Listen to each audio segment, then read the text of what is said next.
sponsors: Logan Street Signs and Banners, Noblesville Trophies, Community Health Network, Church, Hiddle and Antrim, Smith's Jewelers, and HCTV Calendars. And good evening, everyone, and welcome to Week 2 of high school football here in the state of Indiana. Hamilton County TV proud to present this high school football game. It's Carmel at Noblesville at the newly named Beaver Materials Field, as the naming rights have been changed here at Noblesville, and now it's Beaver Materials Field, and we'd like to welcome you. My name is Craig Atkins alongside Perry Williams, and Perry, quite a festive atmosphere tonight, and not only because it's Carmel Noblesville, but it's youth football night, and it's the opening night of this newly named Beaver Materials Field. You got it. Looks like the Millers are getting ready to come out on the field. The Greyhounds are already out here. This rivalry has been going on for a long time. In fact, in the last 56 meetings, Noblesville's won 10, Carmel's won 46. But there has been some great games in the past. It's just the Millers haven't won since 2000. So, but it's always a good game. And talking to Coach Ebert, the Carmel coach, earlier in the week, he says, Noblesville always plays us tough. Yep. Even winning one game last season, they were only up 7 points at the half, and we played them pretty well.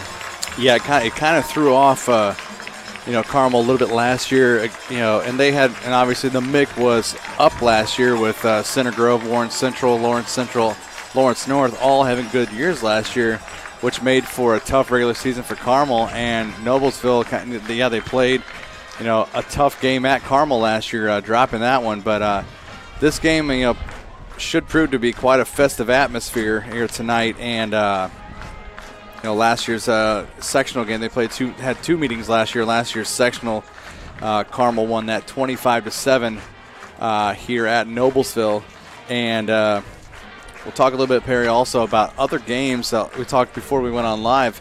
A lot of great games around Central Indiana tonight. Ben Davis is at Avon, and former Noblesville coach Jason Simmons is going to put his work to the test. They won 51-6 at Arsenal Tech last week, so an easy one in his debut at Ben Davis.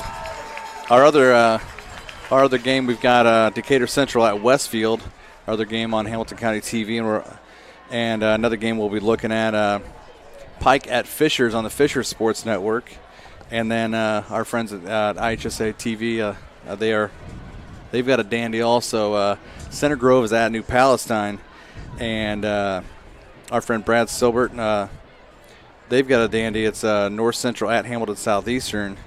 Ron Colley is visiting Franklin Central, who is the newest member of the Hoosier Crossroads Conference, and Cathedral at Brownsburg. Huge game, and like you also talked about, Warren Central goes down to visit Trinity in Louisville, who Carmel upended last week 24-21 at Greyhound Stadium in the final minute. So it's a huge night of high school football in Central Indiana, and we're looking to get things started with a bang here in the home opener for Noblesville. Absolutely. We got to make note before the national anthem here. Noblesville's got a new coach in Justin Roden, that is coming from East Central. East Central was last year's state champion in 4A. Yep. So we're getting ready for the national anthem, so we'll pause while the playing of the national anthem.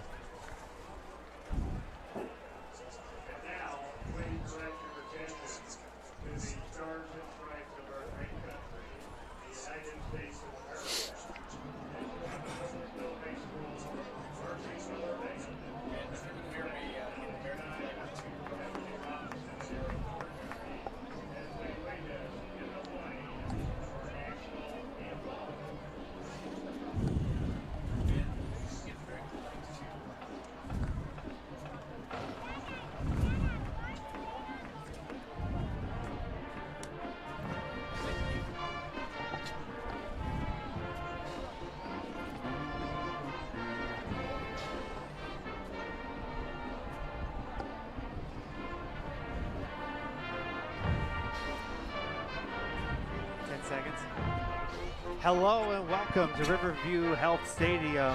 tonight as the Westfield Shamrocks take on the Decatur Central Hawks. This is Jack Russell alongside Victor McCarty, and tonight's nice cool breeze coming in for some football. Oh, absolutely, Jack. Hi, folks. I'm excited.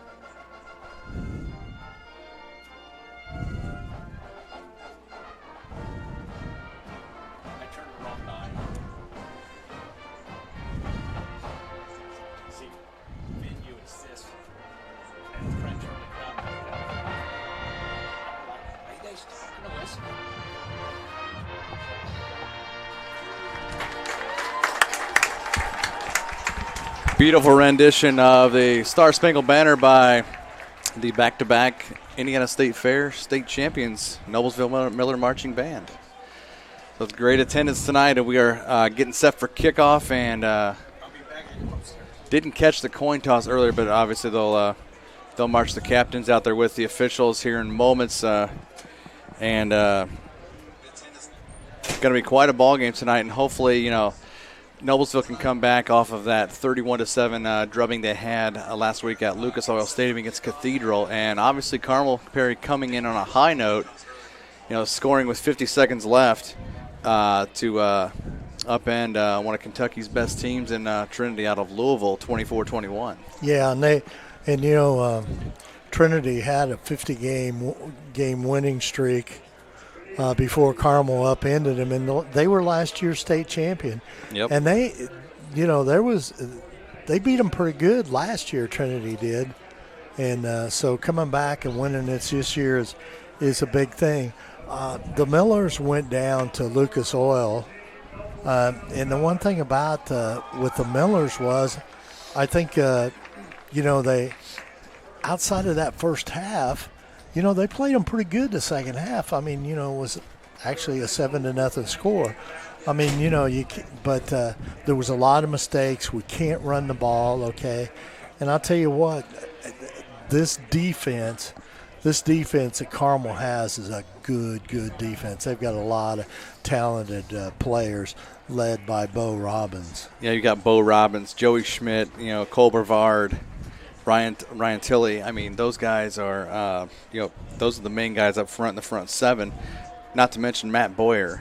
You got in the secondary, you've got Tommy Sprates, Nate Fry, Will Padgett, all guys that are going to be playmakers out there on defense that look to give Noblesville fits all night long if Graham was going to try anything with the passing game.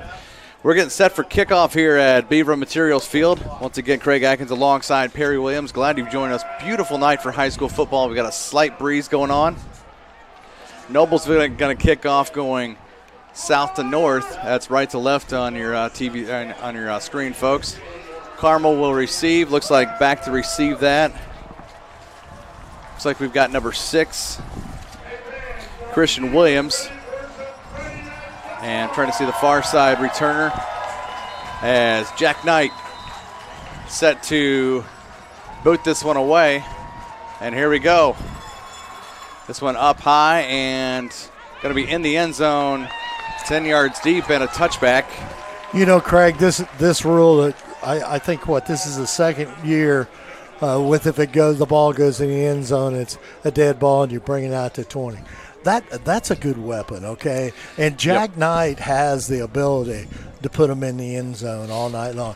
Jack Knight could be a very, very important part of this ball game. Yep, field position. He's going to be able to control that punting and kicking the ball for Noblesville. And he can kick a field goal. So it looks like they're going to have Dylan Downing out there at tailback first and number 12, Tyler Trent. So Trent will be opening up at a quarterback for the Greyhounds. You'll see Gabe Quigley, and Trent running the offense. Hand off this first play is to Phil Garcia.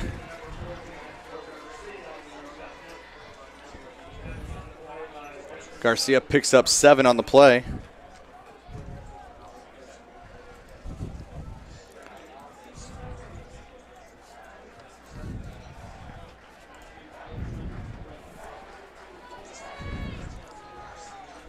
And the pistol. Got Downing back there with him, and a pass is complete to number 8 there. That is Sam Rogers. Zach Groover on the tackle for the Millers. He's a 6 foot, 175-pound senior.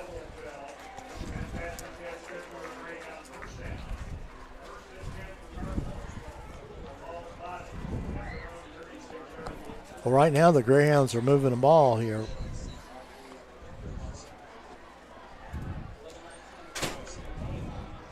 First down of the night. This one by the passing variety, and we've got 3 wide receivers to the near side. And a tight end to the right also, and Dylan Downing gets it. Escapes a tackle, and across the 40 he will go, and that'll be about a 5-yard pickup from the 36 up to the Wyatt 41. Blades on the tackle for the Millers. Blades got him right around the shoestrings there and tripped him up, and he fell to the ground. Twins to the far side, single receiver to the near side. That's Sam Rogers. Trent hands it off again and up the middle, up near the 45-yard line for a 4-yard pickup. A little bit extracurricular activities. I'm sure that that's a big front line that the Greyhounds have too up front.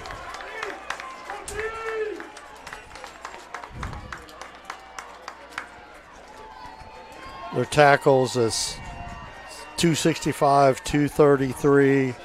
Their guard is 315. Their center's 262. Downing gets the handoff and takes it left and up near midfield, up to about the 49 for a 5-yard pickup and a first down.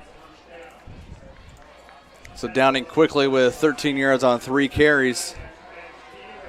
I'm surprised my daughter made it that long. Yeah. I think it's about time to feed. Almost 5 months old next week. So Max Ely on the tackle for the Millers. 1st and 10, Carmel at their own 49. Trent comfortable back there, a little rush coming on, and hands it off again to Downing across midfield. He goes down to the 48-yard line, 3-yard pickup. Jacob Ham on the tackle for the Millers.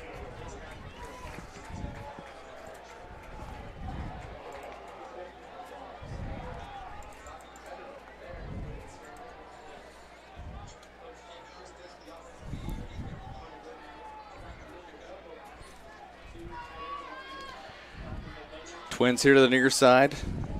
Looks like Rogers and Zach Gish. Hand off again. Downing takes it up the home sideline. He'll be down inside the 40 and still going. Goes out of bounds. And there's a penalty flag, looks like in the backfield, and you hear the home crowd here of Noblesville clapping, so that's probably going to come back. He got all the way down to the 30-yard line, though. Greyhounds have put together a pretty nice drive here. Yep, pretty methodical. 8 plays so far, and they've, prior to this play, marched down pretty well so far in this Noblesville defense. Downing's a junior. He's 6 foot, weighs 218. Yeah, they'll also bring in at times senior Kamari Hunt, 6 foot, 203 pounds, so a couple nice-sized tailbacks. You know, on the stats last week, Downing didn't show that he had any rushing yards, so he may have been out the first game. I'm not real sure on that. Maybe kind of like situational we may see some doses of yeah, because Kamari had 14 carries for 39 yards last week against Trinity.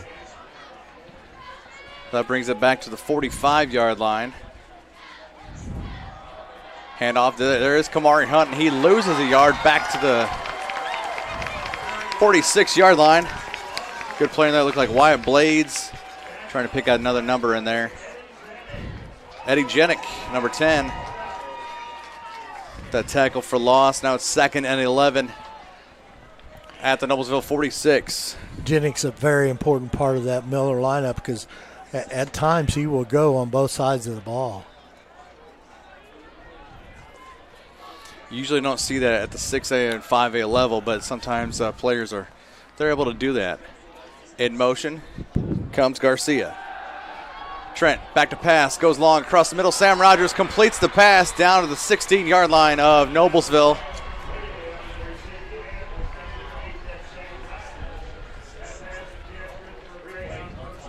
Here's a replay on that Rogers pass.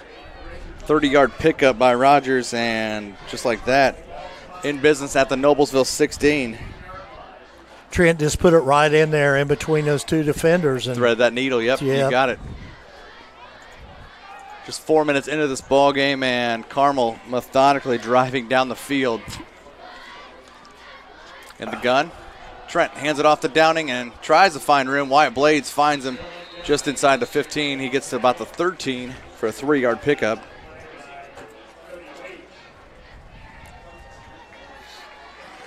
You know, talking to Coach Ebert, you know, he's a Carmel graduate, okay? He graduated from Carmel, went to Purdue, came back to Carmel, coached actually a few years at Westfield as an assistant with Bo Belden, and then came back to Carmel and coached with Jim Belden. So he's got a lot of that Jim Belden in him, which is the kind of play you're seeing out here right now.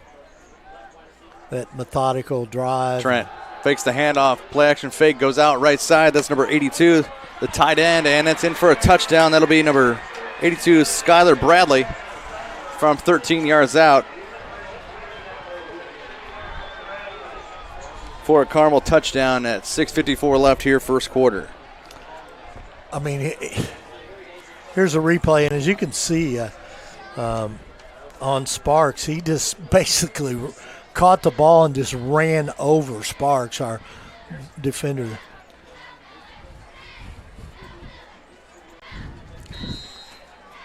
I see, he just wasn't nothing he could do there. I mean, it's pure power.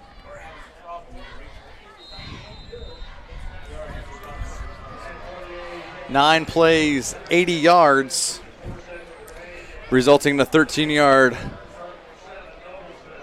touchdown through the air as Tyler Trent finds Skylar Bradley for an early 7-0 lead for the Carmel Greyhounds over Noblesville. You know, Bradley here shows 6'1", 195, but boy, he showed some power right there. He looked bigger than that. Yeah, that's what especially when. I mean, you know, well, of course, Sparks is 5'11", 150, you know. Yeah, and he kind of resembles Bradley. Kind of resembles recent tight ends of the recent past who played basketball for Carmel. Absolutely. I mean, he just flat out ran over him. I mean, of course, when you have that head of steam there and you're standing there, you know, ready for that tackle, I mean, it's the momentum's going to carry you. Well, here we go. You see the numbers of who's kicking off here. Probably it looks like it's number 1. That's Brandon Sandy. As he'll boot this one away to the right. It looks like that might be, is that Jaden Barrett out there? I think so. He returns it up to the 19-yard line where Noblesville will get their first touches on offense.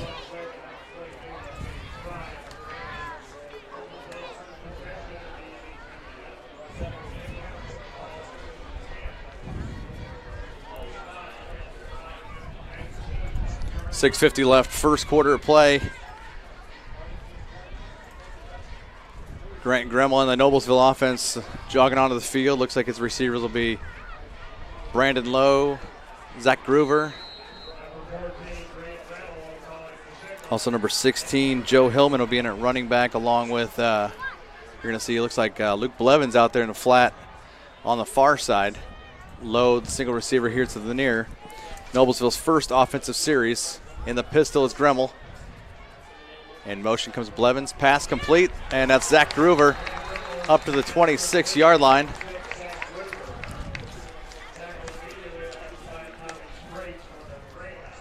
Seven-yard pickup on that pass play. Tommy Sprate's on the tackle. He's for the Greyhounds, a senior, 6 foot, 195. You know, there's some good size on this Greyhound football team.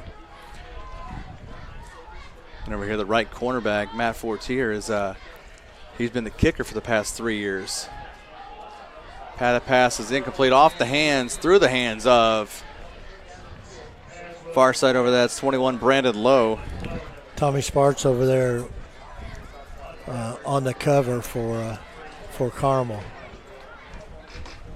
It's like we're throwing those quick passes, you know. Yeah, if they can get something like that, like a little West Coast offense going to kind of throw off Carmel's defense, they can actually get something going. Third, Westfield, an early score. Almost the midway point at Westfield. 3-0 over Decatur Central. Blevins on the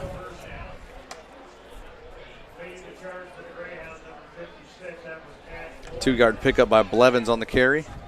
That'll bring up 4th down and 4. Actually, check that, 4th down and 2. And we're going to see the punt team and Jack Knight come out. Jack needs to get off a good punt right here to get them down there deep. Fishers and Coach Rick Wimmer getting back to the good side of things. They're up 13-0 already, just 4 minutes into the game at home tonight versus the Pike Red Devils. After they took one on the chin, that punt almost blocked. Nice boot by Jack Knight. Yeah, absolutely. And that ball is going to touch the sideline about the 22-yard line-ish area.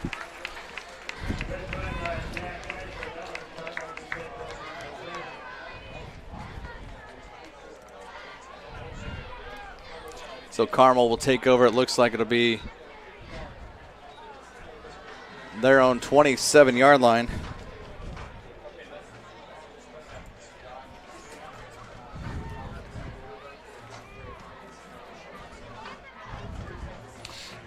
Looks like a few late arrivals on the Carmel side because it was pretty sparse before game started, but it's kind of filled in there.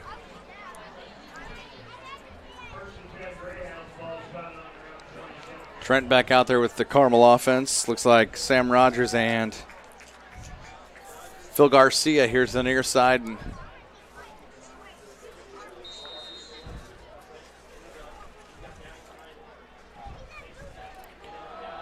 handoff this time. Looks like that is going to be Downing. He breaks the tackle, spins out of the getting outside. And it's going to be taken down around the 49-yard line. It's like by number 24, Aiden Richardson, I think I'm seeing. Yes. Coming out of the Noblesville backfield, defensive backfield, a 25, it's actually 22-yard pickup. You know, good blocking on that right side of the Greyhound line to get him outside.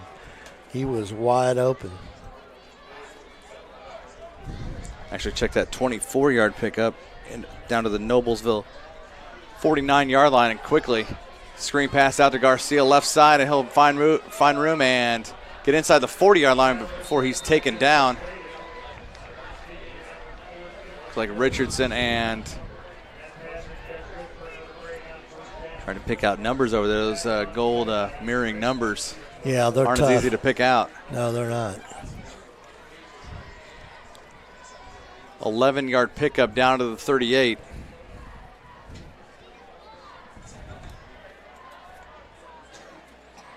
Tyler Trent 5 for 5. Only one long pass and completed that one, obviously 30 yards last drive. Handoff up the middle goes Downing inside the 35 to about the 34.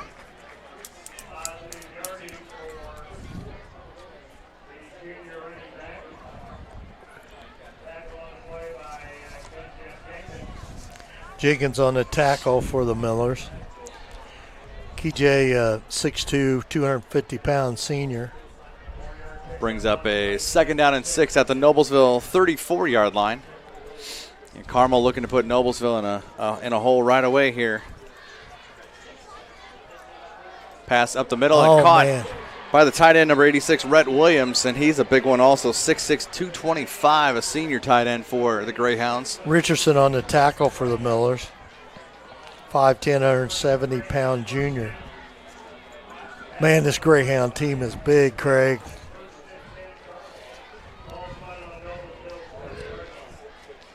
$14-yard pickup there.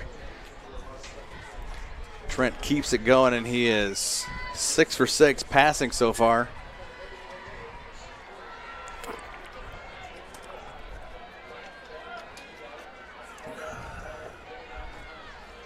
In motion is Bradley, gets set, and he moved just before the ball was snapped, so I think that's a false start on 82, Skylar Bradley. He got set, but then he moved an instant later.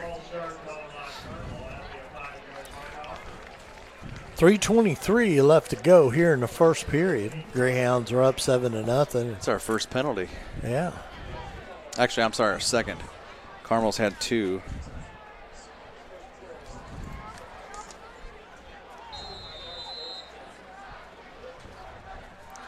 I'll make it 1st and 15 at the Noblesville 25.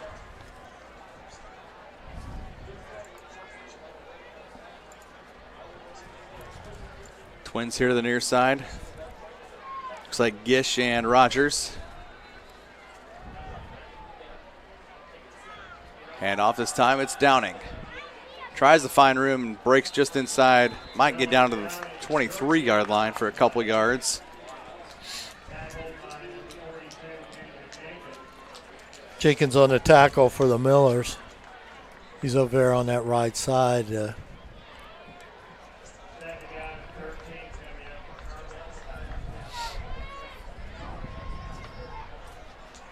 Millers need to get a stop right here.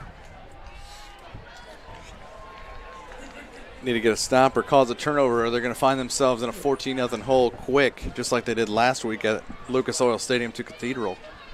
In the pistol. Keeps it himself, and it'll be tackled. Oh, he escapes it. Oh, my gosh. Escapes the outreach grab of the three Noblesville defenders. And almost had him with Zach Knoll, number 49, but then he escaped and dashed his way down to the, looks like the 20-yard line, actually Replay the 21. there. Great job by Trent. All that for 2 yards. Yeah, but it could have been a big loss. I mean, actually, I think they gave him 3, but still, that's a long way to get 12 yards. Check that 3 yards. 3rd down and 10 at Noblesville's 20. $1:40 left here, first quarter. I mean, Tuaday and Dalton Davis both had him in their grasp. Trent back to pass. Trent, he keeps it, goes up the middle, and he's down right around the 10-yard line. Going to mark him at the 9 for a first down, 11-yard pickup. Wow. Good heads-up play there by Trent. Richardson on the tackle for the Millers. That's the 6th first down, 3 each passing and rushing for Carmel.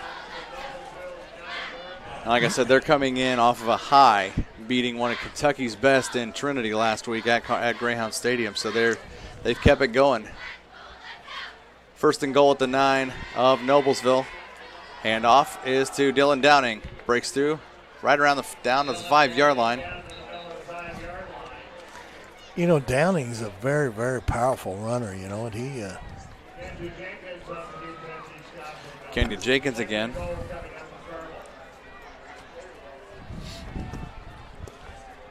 Under a minute first quarter. It's second and goal at the 5-yard line. Carmel trying to punch one more in. This is probably more than likely going to be the last play of the first quarter. Handoff again. Downing trying to find room, and he gets down, and he gets across the goal line. Touchdown, Dylan Downing.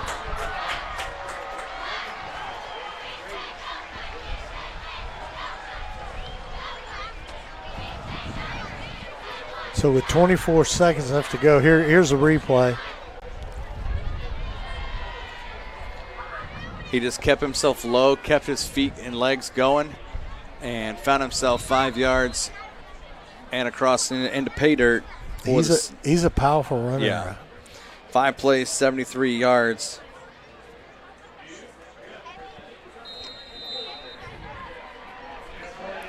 With a couple, you know, the touchdown there, but Mr. Downing also had a great run. Nope, PAT was good. So with 24 seconds left here in the first quarter, it's Carmel 14, Noblesville 0. And Coach Roden and the Millers be looking for answers. Start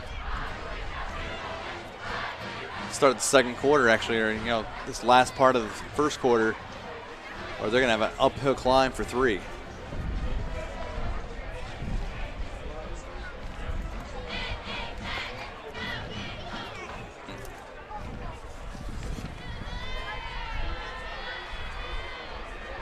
Back for the Millers is Barrett and Blevins. A couple of speedsters. Blevins a senior, Barrett, a junior.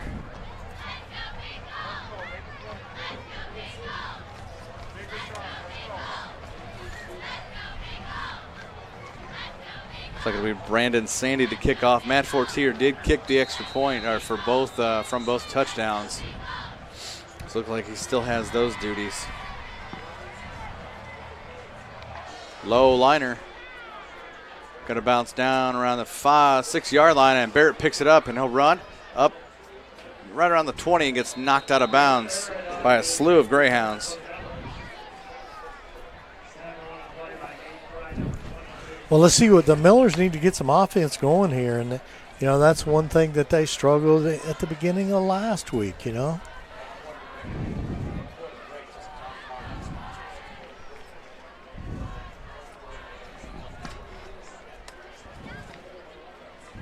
So back on the field, probably final play of the first quarter. This first play of the drive for the Millers. They'll start at their own 20. There's a nice little 14-yard kick return by Jaden Barrett. Looks like Brandon Lowe here to the near side. Trying to pick out the receiver to the far side. Might be Wyatt Blades. No, I'm seeing that wrong.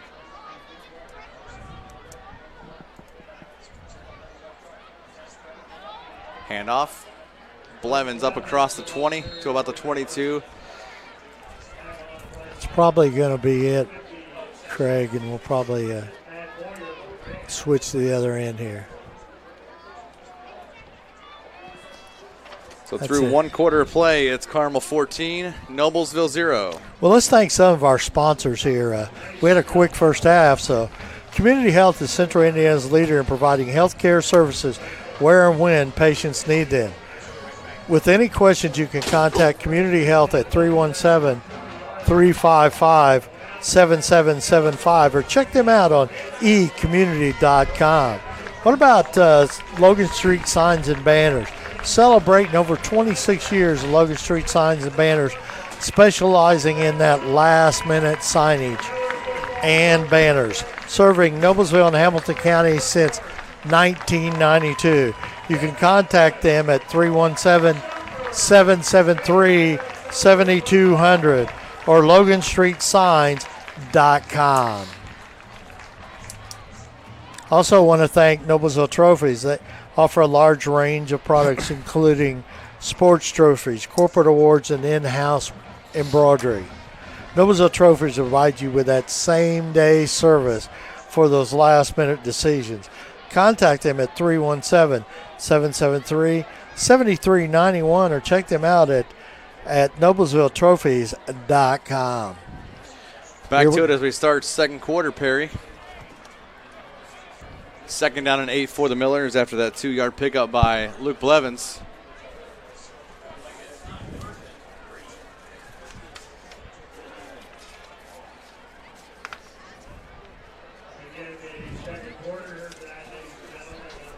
It looks like late first quarter, 2:17 left in the first over at Riverview Health Stadium in Westfield. It's Decatur Central 7, Westfield 3. Last count was Fishers 13, Pike 0 late first quarter. Gremmel back to pass, and this ball's lofted, and Lucas Williams can't find, I think you saw in front of him the kicking net as he knocked that over. Incomplete for the third pass of the night for Grant Gremmel. Brings up third down and 8 from their own 22 for Noblesville.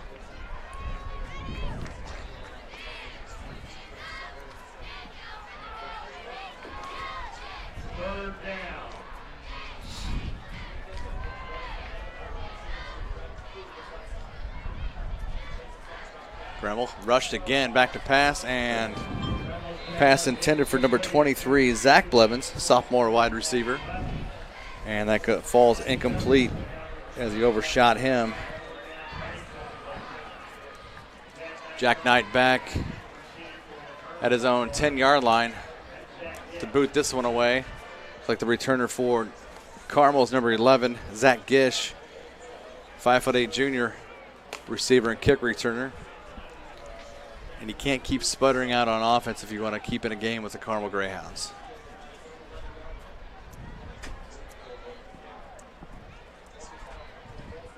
And that's almost Ooh, blocked. yeah. That ball looks like that bounced at the other 46. But it looks like Carmel will take over in Noblesville territory. By being rushed there, it wasn't a very good punt. No, he kind of had to almost do a rugby style as he scrambled for it. See if we can catch a score. Center Grove New Pal as well. Decatur Central 7, Westfield 3. It looks like Westfield's driving. Fisher's now up 21-0 late first quarter. As we're getting live look-ins You know, here. after that first game against North Central that Wimmer. Wimmer's a great coach, man. There's just no doubt about it. The kids, seems like the kids are responding this week. But he was very positive in the show this week. It's, we got some things to work on. And He's a pro's pro when it comes to getting his kids ready. Yeah. Now in their quarterback is Quigley. Number 17, Quigley. And like we said, we're going to see both those quarterbacks tonight. They're going to mix it up. They'll go two series, and that's the way they did the other night. So let's see if they stick with that. Craig, your window's not the cleanest window in the world, is it? No. There's a lot of difference. I think we're going to have to get Andrew Trisler up here with some Yeah, Windex. that'd be a good idea. I don't think it'll happen. 6-yard pickup there by Kamari Hunt. As Carmel has a shorter field, they start at this drive at the Noblesville 48. Quigley hands it off to Hunt, and he breaks a couple tackles, 35-30, 25-20, and looks like he is down almost to the 10-yard line. Tough to take down. It's Kamari Hunt, and looks like that's about a 32-yard pickup, actually 31-yard pickup, down to the Noblesville 12-yard line. Cody Leach. Here's the replay. Watch as Hunt. He's just a big, tackles. powerful back. He's just big, strong. He's a bruiser. He's a senior. Downing a junior. Downing should have a lot of carries next year as a senior for sure. In business at the 12 of Noblesville. Hunt gets it. Now he's inside the 10. Gets stood up at about the 9. Looks like on the bottom of that pile there is Dalton Davis.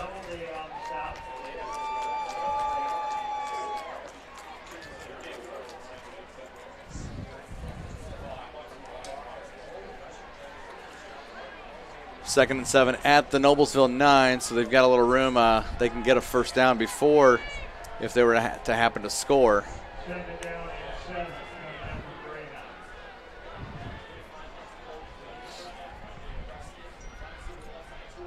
Quigley in the gun. Goes off the hands. Looks like that was intended for number 6, Christian Williams. That's the first incompletion by either Carmel quarterback, and this one by Gabe Quigley. Wyatt Blades on the cover for the Millers. 3rd and 7 at the Noblesville 9. This is a big third down. And the last time it was a big third down, we saw a 13-yard touchdown pass to Skylar Bradley. That got Carmel their first score of the two. This time we're seeing more at the running back with Hunt this series. Last time it was Downey's. This time it's Hunt. Quigley hands it off to Hunt, and he gets down to about the 7-yard line. It's almost like they're setting it up for Fortier to kick a field goal. Yep, and it looks like Matt Fortier, Jacob number 4. Ham on the tackle there for the Millers. It's the 2-yard pickup there by Hunt. That was just to almost put that right on the hash for what looks to be a 24-yard field goal for the senior Fortier from the left hash. Trent on the hold. The snap, the hold. Sidewinder. That was a knuckleball, and he missed it wide left.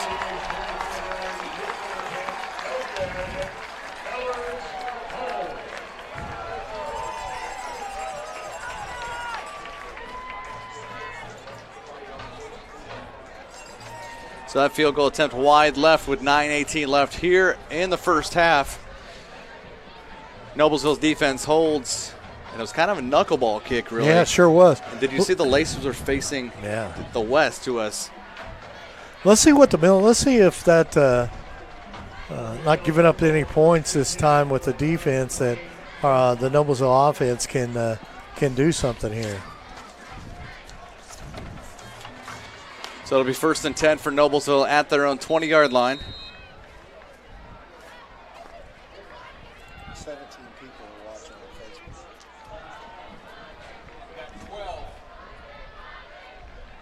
Facebook. Gremmel back in the pistol with Blevins. And completes this one to Brandon Lowe up near the 25-yard line. Might have crossed it for a nice 5-yard pickup. The only thing about it, that ball Gremmel just threw there, it looked like it floats. Yeah, there's something wrong with it. 6-yard pickup on the play to Lowe. Brings up 2nd down and 4 at their own 26. You think it's deflated? I'm kidding. Gremmel back again. Short pass, and that's out of the hands of. Oh my gosh, picked it off. Picked off and taken back by Tommy Sprates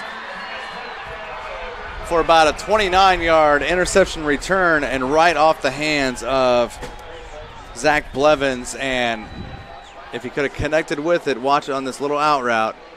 Just right off the top of his hands. He was there at the right place, the right time. Man, Miller's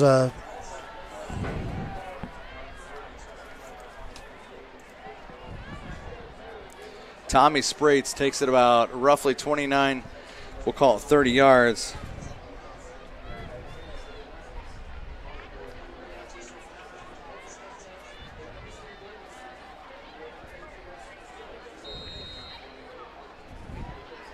Fortier on to kick the extra point.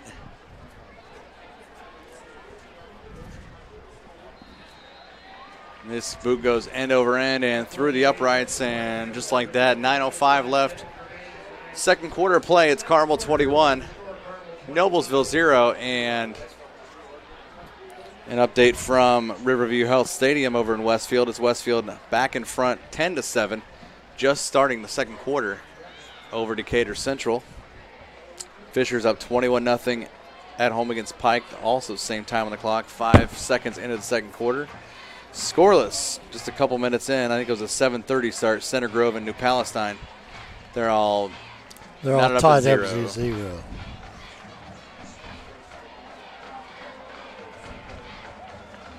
Heights traveled to North Montgomery tonight, so see if the Huskies can bounce back after that very, very tough game against Mount Vernon, which the Huskies lost 2 key players. In fact, 2 their starters. top running back for the season. Top running back and probably one of the top receivers. Cameron Knott, the receiver. And punter. And the bad thing about Knott did that on celebrating his touchdown. Yeah. Well, here we go. Let's see Miller's down 21-0. Let's see what happens here. Sandy with the kick, and he boots this one. Kicks this out of the end zone. If it would have gone straight, it probably would have gone through the uprights. And let's see if Noblesville can get something going on offense this time. So a defensive touchdown, a 29-yard interception return for a TD puts Carmel up by 3 scores.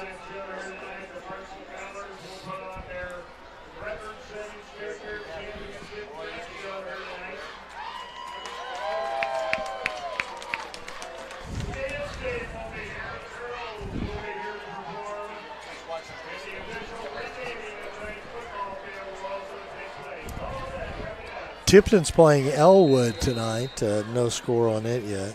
That's usually a pretty good ball game.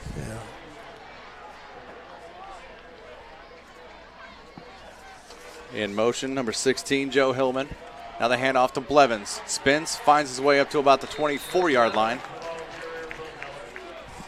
One of the better runs the Millers had so far. You know, the Millers only, in last week's game against Cathedral, only had 18 yards rushing. Yeah, 18 carries for 18 yards and not too many other yards passing variety. Cathedral 139, I think. Yeah, pretty. Cathedral had a manhandle on Noblesville's offense they from the get-go that game. In the pistol again with Blevins, it's Gremmel back. Hillman the fullback. Now it's Blevins across the 25, now across the 30 up to the 31, and he'll pick up a first down with that 7-yard pickup. And Noblesville's first down of the game. One thing right there, Craig, is Blevins had a pretty good hold. That line blocked up front there, and Blevins is quick. If you can get him through that hole, he's tough. If you get him a hole, especially look at that right side of the line. It's huge.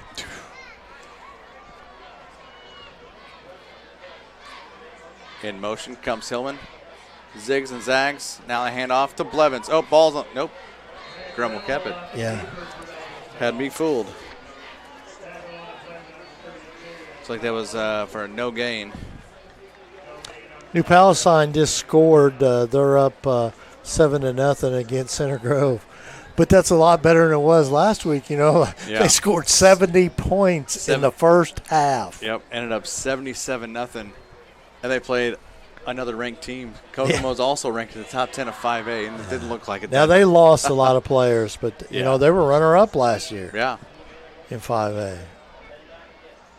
Hillman in motion now, a handoff again to Blevins, and he gets stood up by there had nothing there. The whole slew of the Carmel defense. The whole front. He at least got to the line of scrimmage, so no yards on that carry for Blevins. That brings up 3rd and 10. They're trying to get that running game established. Well, I think they almost got to. I mean, you have to. Somehow, some way.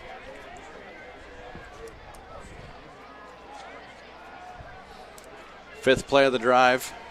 3rd down and 10 at their own 31. 6:42 left here in the first half. Gremmel back in the pistol. He's got a little time this time, and he'll scramble out, looking, and out of bounds he goes at about the 33-yard line. He was taken out by a couple Carmel defenders. Number 44, that is Ryan Tilley, and number 90, Cole Brevard, a couple of the bigger members. God, Brevard, 6'3", 297. He looked like a college linebacker out there. Huge. 2 yards on the pickup by Gremmel on the scramble. And Jack Knight and the Noblesville punt team will come back out. Let's see if Knight can get off a good kick. He was definitely, they put the rush on him. And that one's low. Almost gets blocked, and this one's a spiral. Gish pretty good back kick there. To the 20. He'll return this one up the sideline. He goes, trying to find room, and he's knocked out of bounds by Luke Blevins at about the 38 maybe. Yeah. Where Carmel will take over in pretty decent field position.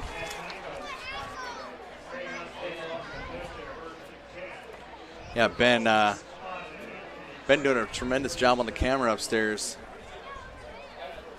as we've got our crew spread out tonight over here in Westfield. Yeah. We got the young guns over there with Victor and Jack, Russell and Victor McCarty. Speaking of, they're probably going nuts on that play. It looked like Westfield had a nice long run by their running back as they still lead 10-7 over Decatur Central. I believe Will's over there with them in Westfield. Him and Lucas, I believe. I think Will, Lucas. I think Will likes going to Westfield because they have B-dubs. They have B-dubs every game. And it's closer to home. Yeah. We got a timeout on the field, and let's thank one of our sponsors, Church Hill and Antrim, Attorney Law. Since the establishment of Church Hill and Antrim in 1880, our neighbors, community leaders, businesses, and school districts have placed their trust in us to solve their most challenging legal issues. We have a rich history of helping our clients when they need it the most. Give us a call at 317-773-2190.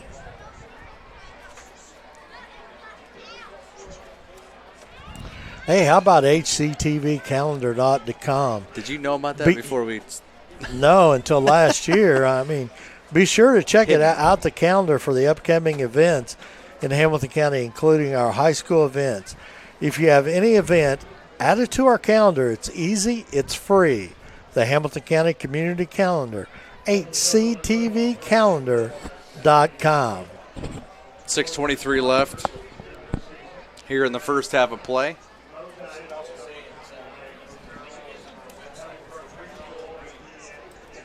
You can also get to the calendar on our website, Hamilton County TV. So check that out. There's many ways you can get to that calendar.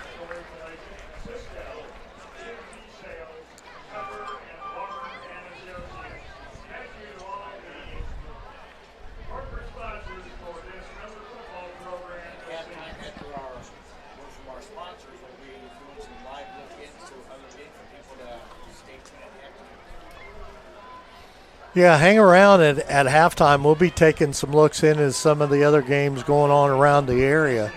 Yeah, the New Palestine Center Grove game at New Pal. Also Westfield and Decatur Central, and also Pike Fishers. Give you live look-ins at other games of interest around the area. Back to it.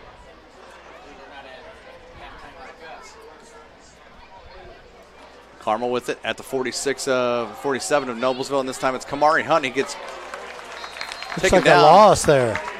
Wyatt Blades, the shoestring tackle of Kamari Hunt, back to the 45 for a 2-yard loss on the play. One thing about Blades, he does get down low. You know, and a lot of players don't understand you have to get low because why? You're going to trip him up and keep his feet from moving. You got to get low. Tackling high, obviously you see the result all the time. You're not going to tackle him. Brings up 2nd and 12 at their own 45. Quigley in there this drive again. Back, and he gets sacked nice on the job. play. Is that Big Dalton Davis? It is. Big Dalton Davis on the tackle for the Millers. Back to the 38-yard line, a 7-yard loss on the sack. Dalton Davis, who this is his also along with Zach Tuane, his 4th year playing varsity.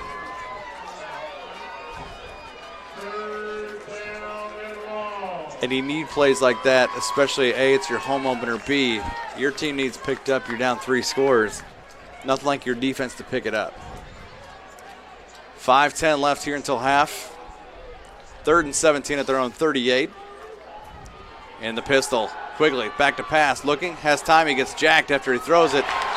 Incomplete, intended for Rogers, and that looks like that's Zach Groover playing left corner, and that'll make it 4th down.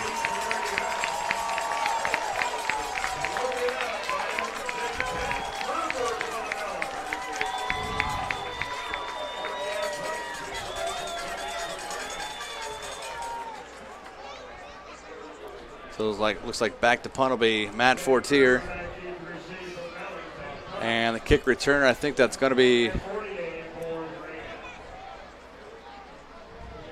Fortier.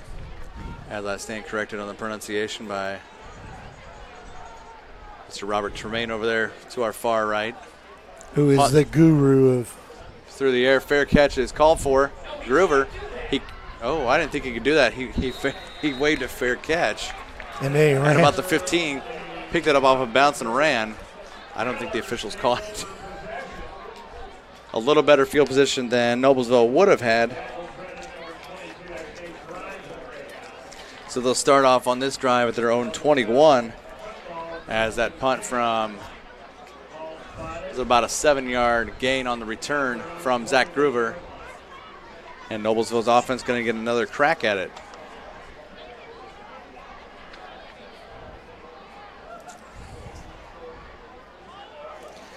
So Quigley goes 0 for 2 on his 2 throws for the night, and a couple carries for loss. Blevins carries the ball up to the 25, a nice 4-yard pickup.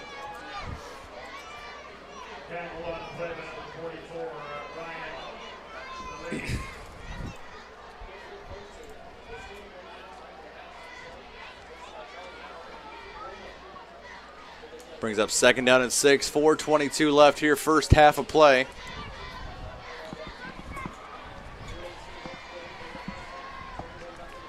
Gremmel in the pistol. He's got Hillman as his fullback. He'll move him as a wing to the right, it looks like. Blevins behind him. Hands it off. Blevins finds room. Up now across the 30 to the 31. Near a first down. I think, that's going to move it. 6 yards and a first down for the Millers. Up to the 30, their own 31. 4 minutes left, first half rather.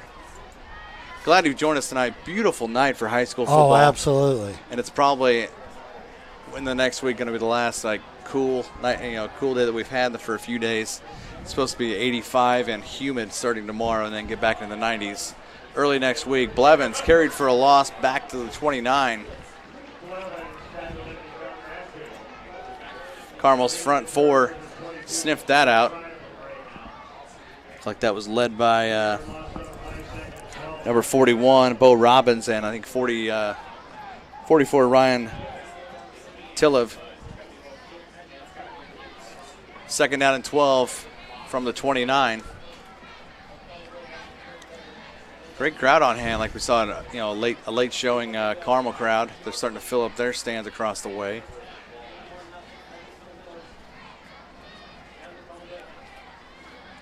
In motion, Blevins, left to right. Gremmel.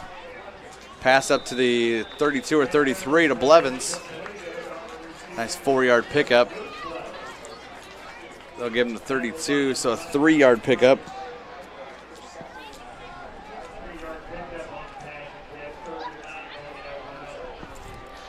Now your defense picked you up. Now you need to show something on offense to try and get yourself back in the ball game. 3rd down and 9 from the 32, just under 3 minutes left. First quarter, or first half of play. I keep saying first quarter, I'm not sure why. Oh, ball's on the turf, and it looks like that's recovered by number 44, Bo Robbins. All right, check that, Ryan Tillev. Yeah, Noblesville did not have a chance at that one once that ball was snapped. To leave.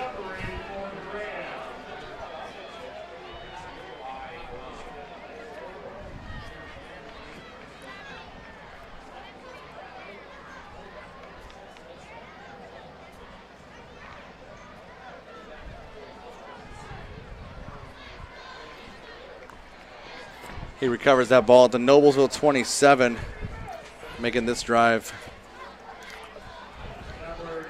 that much easier for the Greyhounds, possibly. Now Downing and Trent back in there. Trent fakes the handoff to Downing, now back to pass, and in the hands. That ball. It off. Oh, wow, he did. It's Zach Groover. Wow. Penalty on the field here. So I'm not sure what this was. I'm not either. I don't. So we'll see what this is. I believe that was Zach Groover. Yeah. We got a flag here.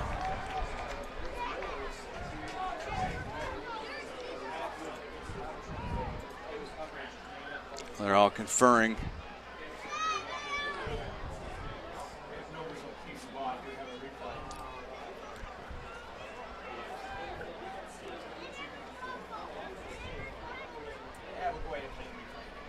Yeah, let's see if we can pick out all this action off of this. It looked like from.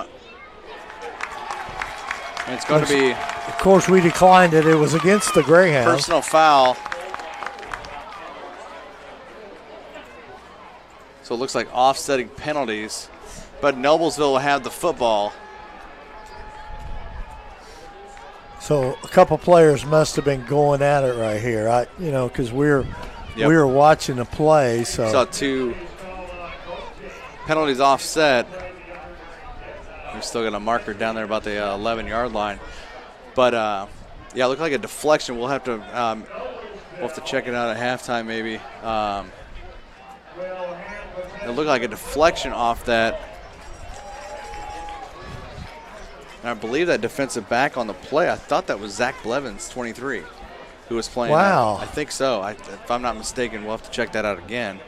But it looks like he deflected that, and that ball here, we got the replay one more time before Noblesville takes over. Couldn't fully tell from that angle. Because I didn't see anything on this flag here. So it looks like Noblesville takes over. Okay, it looks like the Noblesville penalty takes effect, so that we taking over the drive from their own 5. Yep, at their own 5. Now Blevins nice hole there. 20, 25, 30. He's going to be tough to catch. 50, 40. He's going to be tough 30, to catch. 20, 10, 5, touchdown. Luke Clevens and Noblesville's found themselves on the scoreboard. Someone may want to stop the game clock. So from their own 5, 95 yards. For Luke Blevins. Wow. Here's a replay. Now we'll watch the replay. He had a wide open. Yeah. Wow, he was gone to the races. He had 5 yards on Sprates and Fortier. Probably one of the longest plays from scrimmage ever in Noblesville history. 95 yards later, looks like Connor Gutting on the hold for this PAT, and Jack Knight will try and boot this one through.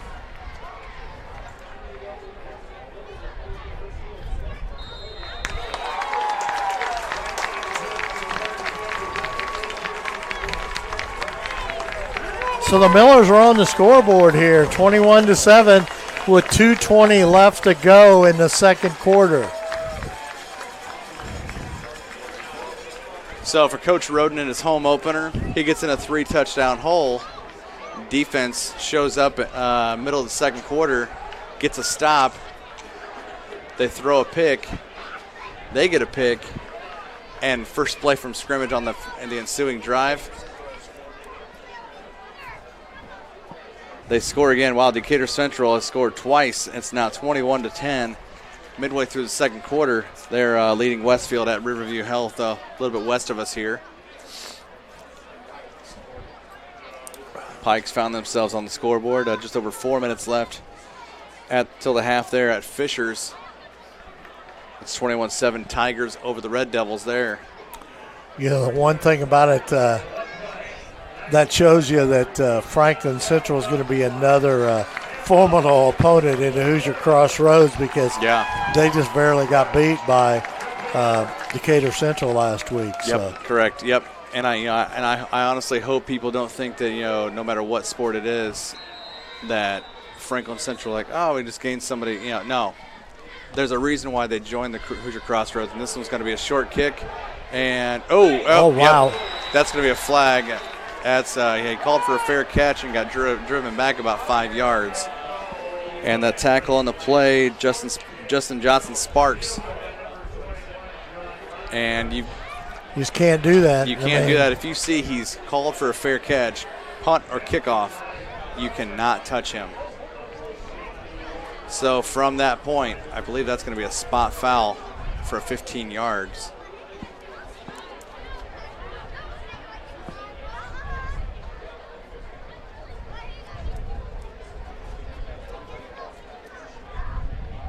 Did it not bounce though, Craig? It did. I believe it took a bounce because he didn't kick. He didn't catch that in midair. Oh, they're calling that on Carmel. Carmel. Oh.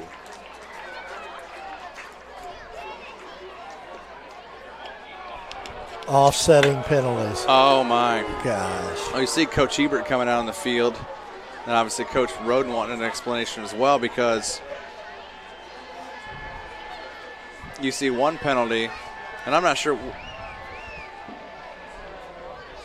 what the penalty. I mean, he called an interference on Carmel, but he called the fair catch. Yep, 15-yard penalty. That'll get Carmel the ball at the Noblesville 49 with 2:16 left until half.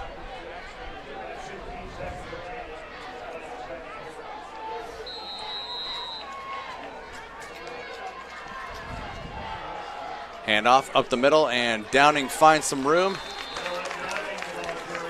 Picks up, looks like a couple yards.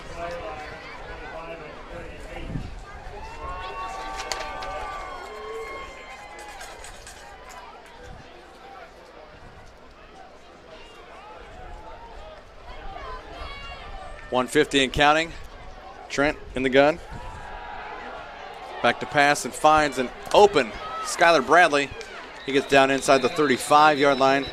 That'll be a first down for Carmel. Or wait, nope. We've got a penalty back at the offensive backfield. It might be a holding. Yep, holding is the call. as that'll march it back to the. We're just kind of trading penalties here. Quite a few penalties here in this quarter. That should march it back 10 yards to the 41 of Carmel. So they go from Noblesville's 49 back to their own, actually their 47. Now they're calling this back to the 39. It's a spot foul.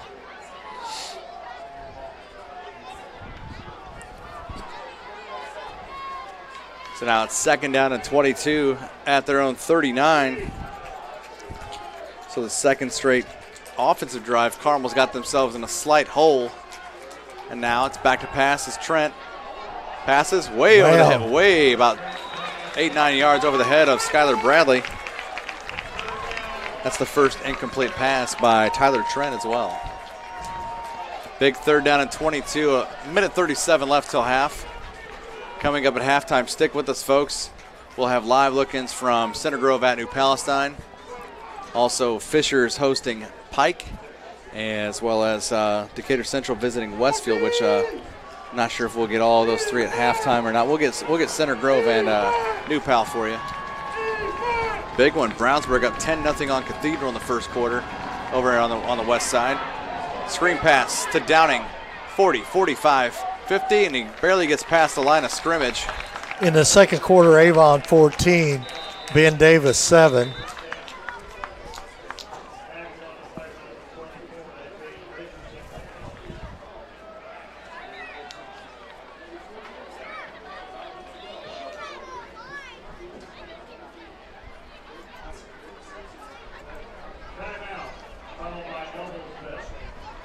Noblesville calls a timeout. A minute 24 left.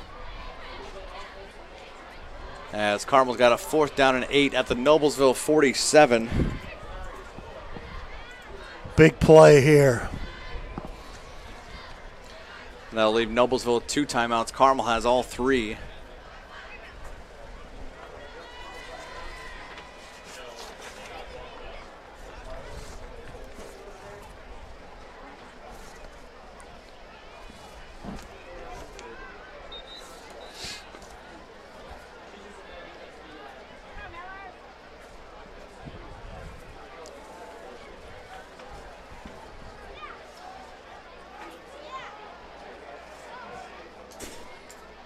Fourth down and 8. Back to punt. Looks like that's Sandy. Or am I seeing that's Fortier? He's back at his own 39-yard line is Fortier.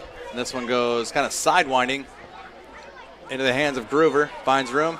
Escapes a couple tacklers, and he'll get up to about the 13-yard line, where Noblesville will have 75 seconds to see if they can do something.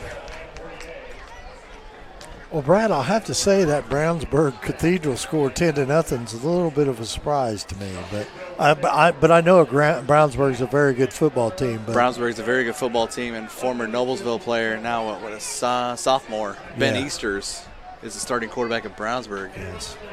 So obviously that's something to do with it. And Cathedral, obviously they play a top-notch schedule every year, and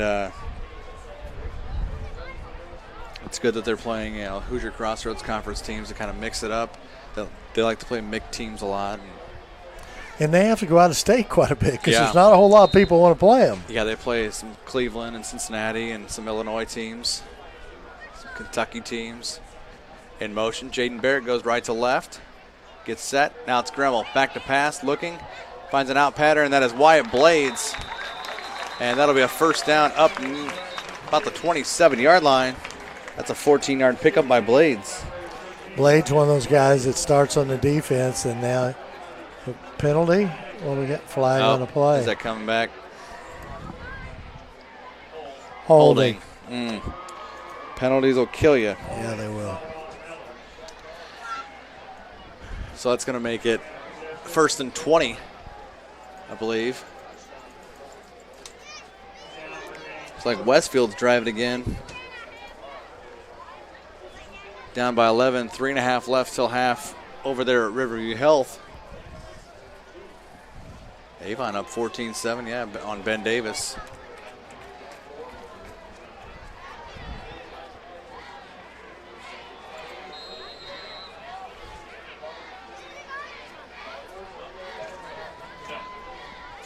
Gremmel in his own end zone from that play. He'll escape, gets across the 5, and now up to about the 8-yard line. Picks up 4. Clock still rolling. That was a first down and 19. As that ball went half the distance to the goal line. 52 seconds left.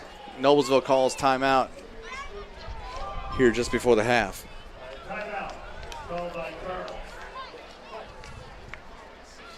And don't forget, fans, like we said, live look-ins. Looks like may get to see a little Westfield and Decatur Central.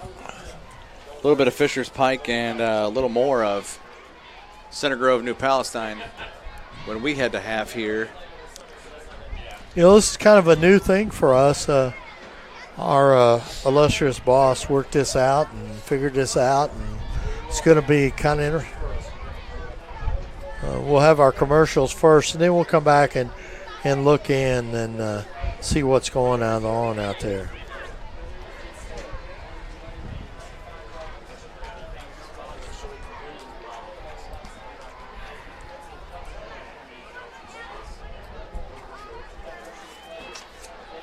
That'll make it second down and 15 at their own 8-yard line. Last drive, Noblesville, first play of the drive. Luke Blevins, a 95-yard touchdown run.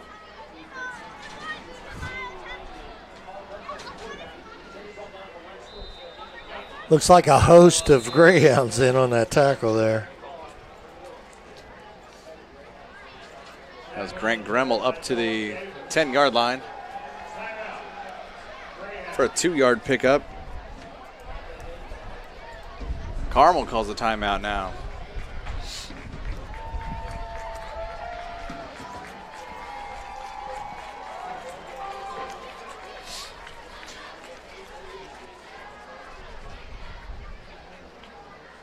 Great crowd tonight here at Beaver Materials Field in Noblesville, as it's the home opener for Noblesville. It was youth football night, Noblesville Youth Football League. And also they looks like they honored and will be having the Noblesville two-time defending state champion state fair marching band perform their show at halftime while we have our live look-ins. So busy night here for the Noblesville folks. Third down and 13. 9 minutes ago, North Central's up 14-7 over Hamilton Southeastern. Tell you what, even though it was a pretty good start last year for Kevin O'Shea, wound up not so good. Yeah. He may have some more players on board this year. Gremmel, play action fake, goes out left side and complete. That's Zach Tuane. I think he probably just got back to the line of scrimmage. Kind of odd seeing Zach Tuane on offense. I believe there was a timeout called because he was still in bounds when he was taken down. Let's thank one of our sponsors. Smith's Jewelers has been serving Hamilton County, including Noblesville, Fishers, Westfield, and Carmel for over 65 years. Many jewelry stores have come and gone, yet Smith's remains. If one were to ask how and why, the answer would be our outstanding jewelry selection and customer service. The knowledgeable staff at Smith's Jewelers is eager to give our customers a memorable, positive experience. You can contact them at 317-773-3383.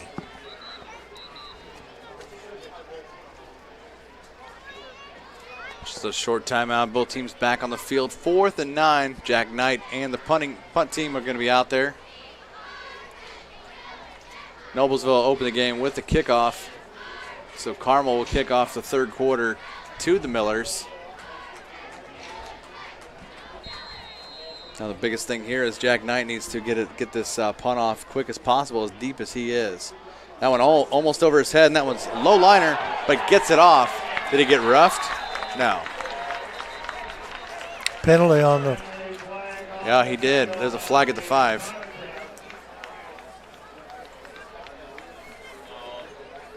Yeah, I'm not sure what exactly the call will be, but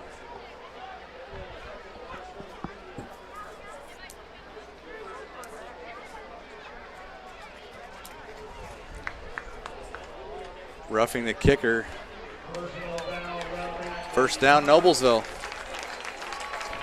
Wow, that's a big penalty. There's a right difference there. these days in roughing and running into. And it looked like Jack Knight got roughed, according to the officials, which will make that 15-yard penalty and a first down. So first down for Noblesville. 28.3 seconds left to go here in the half.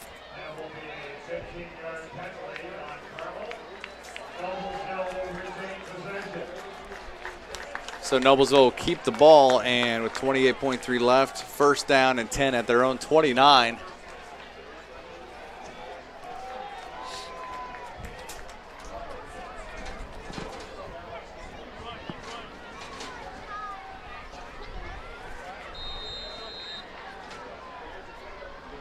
Blades to the near side. Looks like Groover to the far for the Miller offense.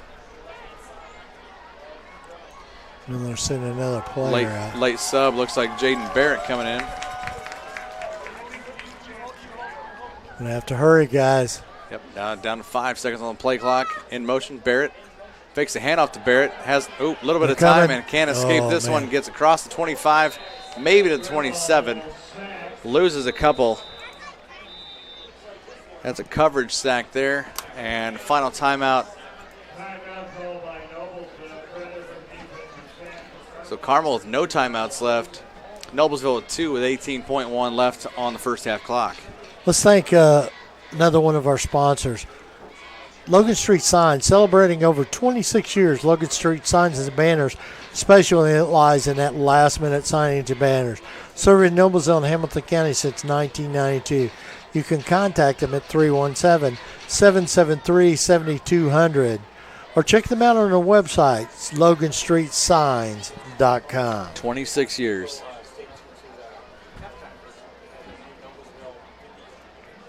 Yeah, stay tuned at halftime because we're also showing not only with the Boys and Girls Club video and Community Health, we're also showing the new Noblesville video. Noblesville Schools, I'm sorry.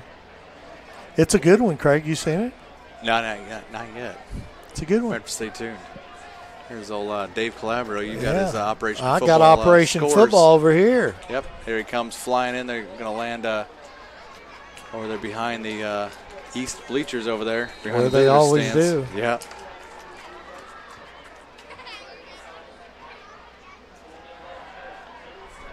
Gremmel back to pass, kind of flushed out left, and he gets tripped up at about the 25. Drops a couple more yards. Probably going to let the clock run out here, Craig. Yeah, I think at that point you might as well let the clock run out. Yeah, not want to take a chance. 7-7 there in the second quarter, and at halftime that leaves our score Carmel 21, Noblesville 7. We'll take a little bit of a break here and come back in just a few moments right here on Hamilton County TV.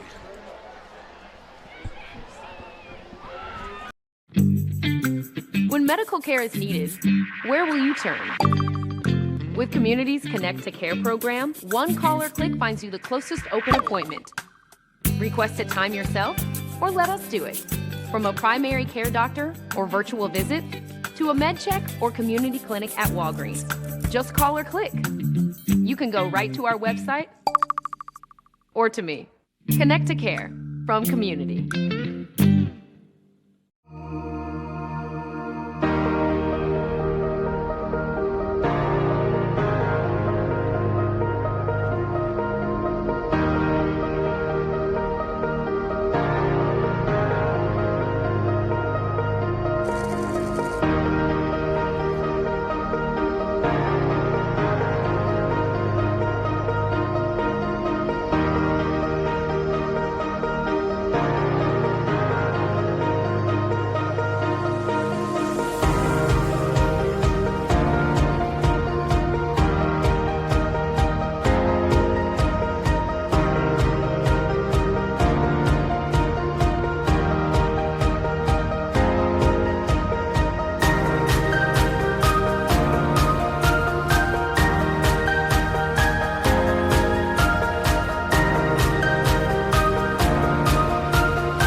superheroes come in all shapes and sizes. They don't always meet in an underground fortress. Sometimes they meet in places that appear to be very ordinary to most people. But inside, there are heroes in training. Some are smart, strong, or brave. Maybe they can build cities or heal people when they get hurt. But even superheroes need some help sometimes. With your support, we can change the world. Together, we are a force that can't be defeated. Support the club. Save the world. Support your local superheroes and donate now to the Boys and Girls Club of Noblesville at bgcni.org.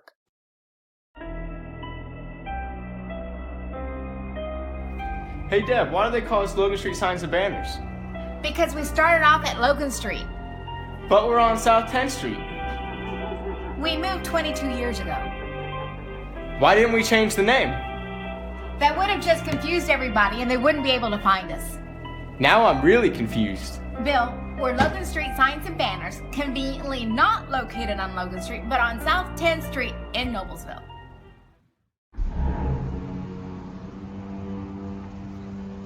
Can I help you? Yeah. I'm looking for Logan Street Signs and Banners. You found us. But this ain't Logan Street. We moved 22 years ago. You're telling me that Logan Street Signs and Banners isn't on Logan Street anymore? Exactly. So what are you saying? Logan Street Signs and Banners, conveniently not located on Logan Street, but on South 10th Street in Noblesville, Indiana. Can I help you? Yeah, I'd like to order a hamburger, fries, salt, maybe a large vanilla shake. This is a trophy shop, can't you tell? You got carry out? Everything that you need, we have here at the shop. Very unique. You order today, carry out tonight. That's our version of carry out. All right, I'll take one of everything. Well, that may take a little longer. We'll have it for you tomorrow night. I'll be back tomorrow to pick it up. We'll be waiting. About it, Rob. Well said.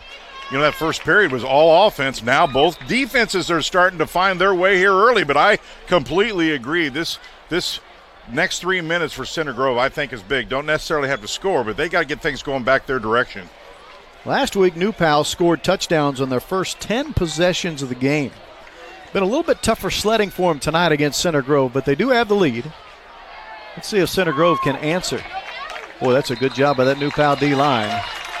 That'll be a gain of 2 at best. As Center Grove tried to run power football right up there in between the tackles with Carson Steele, and he had very little running room.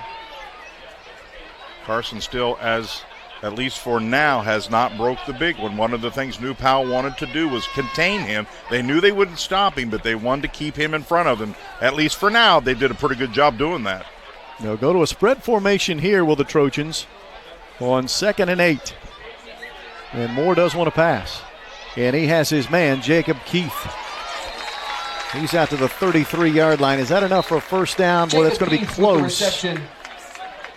Tackle by Luke Canfield. Canfield made the tackle, and yes, they are going to give him. They took a long look at that sideline and decided that is a first down. New Pal defensively right now is their objective is just to keep everything in front of them, watch out for the deep stuff, and see if they can hold on here for another 2 minutes. But for Center Grove, 2-minute drill from the 30, that's exactly what they practice a lot. Moore was going to give it to Steele, but because of a high snap, he had to keep it himself. He does get himself out of bounds. That at least stops the clock at the 36-yard line. Tackle by 88, Matt Brown. But it looked like he wanted to hand the ball to Steele, but the bad snap kind of sent that play in the wrong direction. Yeah, and there's just a really kind of another mistake by Center Grove. Just not a clean snap, and it looked, at least from here, that it just kind of broke things up a little bit. 2nd and 7. By the way, Center Grove is driving into the wind out of the south tonight. Pump and go for Moore, and he won't have anywhere to go. Instead, he is sacked behind the line of scrimmage. Kyle King, number 54, was the first to get to him. King had a sack last week against Kokomo. Now he's got a sack tonight. Well, Center Grove did not send a lot of receivers out. They sent 2 really deep, and they were well covered. He really didn't have an alternative option because both the deep guys were covered. Ends up being a loss of a yard on the QB sack, and now New Palestine takes a timeout. We'll take a break as well. It's New Pal in Center Grove tonight on the IHSAA Champions Network, presented by Indiana Farm Bureau Insurance. This is old you. And this is now you.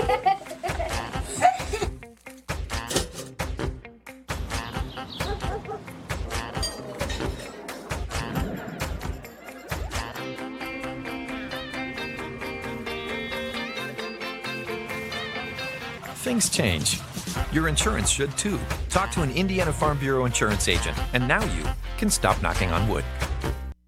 Hi, I'm Matt Wolford, president of the IHSAA Foundation, and we need your help. We need your help so the youth of our community can develop advanced leadership skills. We need your help giving high school administrators and coaches the instruction and insight they need to be better role models and teachers. To learn more or to make a tax-deductible contribution, go to ihsaafoundation.org. You'll not only be contributing to the foundation of the IHSAA, you'll be contributing to the foundation of our community.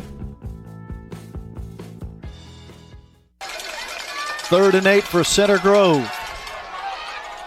Moore lets it fly, has his man Keith with yet another reception, and that is a first down. It will stop the clock momentarily. 1:15 to go in the half. I mentioned before the timeout, Center Grove is driving into the wind. Now, it's not much of a wind. It's blowing left to right across your television screen, your computer monitor, your iPhone, blowing out of the south at about 10 miles an hour. That could certainly affect the kicking game, as Steele will have a nice 9-yard run on first down, and a timeout taken immediately by Center Grove to save some time here. Along with Austin Center Keel. Grove really moving the football. They still have plenty of time with 1:08 here.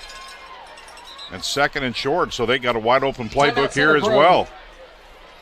Both teams have burned a timeout here in this first half. You look back, I went back and I watched that film of the Kokomo game last week. It was 42-0 at the end of the first quarter. New Pal led, and by the end of the first quarter, Kokomo had already used all 3 of its timeouts. They were trying anything and everything to slow down New Pal. Nothing worked. Center Grove has had a much better recipe tonight. Quite frankly, it's been a fumble and the gaff in the special teams that have cost Center Grove, not their defense. No, exactly right. And with 1:08, if Center Grove could put something in here, I mean, we're just a couple points away from just a toss-up game. So I think this is huge here going into halftime if they can even get, at a minimum, a field goal. Center Grove was a much better second-half ball club last week against Warren Central, outscored the Warriors 15-7 in the second half. Here they trail 17-6 with 68 seconds to play in the first half. They're ranked 6th in 6A football are the Trojans of Center Grove. Now, Rob, they got 2 downs here to make it first. Look for something maybe long here, catch New Pal off guard. Well, here we go. They are going to pass at least, and incomplete. The intended receiver out there, Trent Veith, outside of his fingertips. Still 2 downs to get a first down. They literally took no time off the clock at all. 4 seconds, right. So they'll make it 3rd and 1. One would think this will be Carson Steele time here. He'll pick up the first down and stop that clock. But you certainly don't want to wait till 4th down to get your first down here. So this is a big play for Center Grove. Ogega actually into the game as a tailback. They will give it to Steele, who was the lead back. He easily picks up the first down. He's inside the 40-yard line, and that will stop the clock for the moment.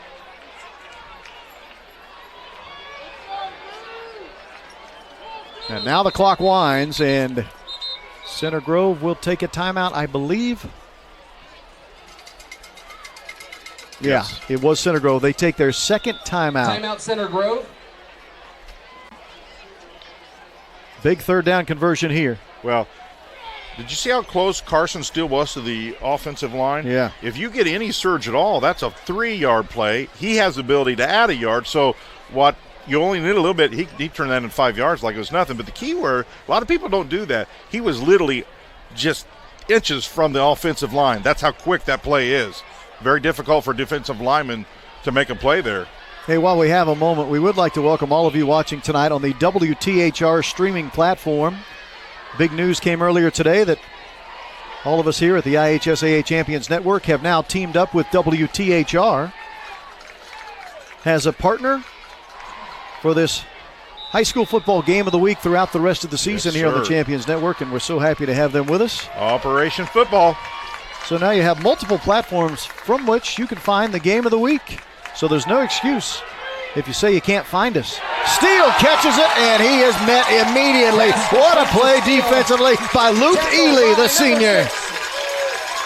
Wow, they timed that right. The problem here is Center Grove kind of just lost this pass.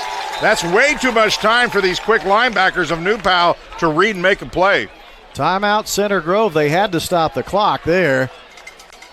Timeout Center Grove. Watch this play by Ely. Yeah, he kind of lost it here. He reads it. It looks like a screen pass, but he gets it so high. It really enabled them to make a play there. You know, the other thing Ely did, he did not allow himself to be blocked. Yes. Ethan Crow, the 300-pound lineman, was trying to block Ely, and Ely just ran right past him. Which is key on a screen pass. You got to read.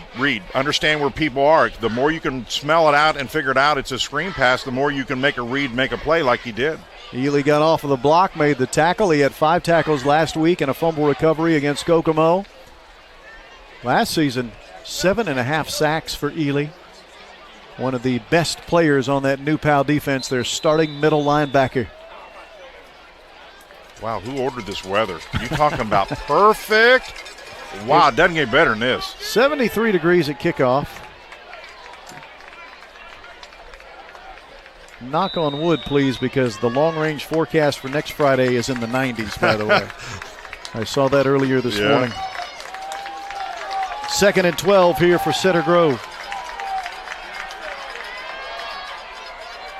Moore's pass incomplete, looking again in the area and direction of Jake Keith. And now it's going to be 3rd and 12. That was really one of the few passes that Moore kind of let get away from me a little bit. He's been super accurate here in this first half, and he just led that receiver just a little too much. Last week, Moore 9 of 15 for 67 yards against Warren Central. His number 1 target tonight has been Jake Keith. Let's see if he might be looking his direction again here on 3rd and 12. And remember, Center Grove is out of timeouts.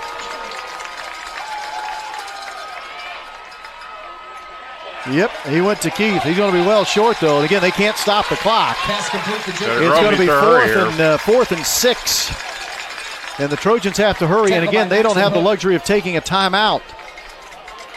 New Pal played it very well. Time's running, though. Jackson Moore trying to get them all lined up here on 4th down. Flush from the pocket. Now lets it fly, and it is incomplete along the sideline, just off of the fingertips of the intended receiver, Jake Keith. And that'll be a turnover on downs. New Pal gets the ball back with 13 seconds remaining. I'm a little surprised, unless he just didn't see anybody open, why you wouldn't try to get at least a first down there first.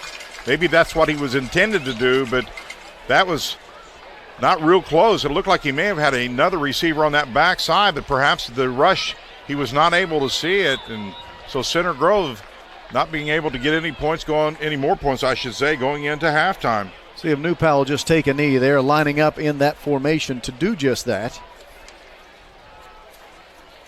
And Neely will take a knee. And that is how the first half will draw to a close. Well, the New Pal fans are on their feet. They're hosting a 6A ball club.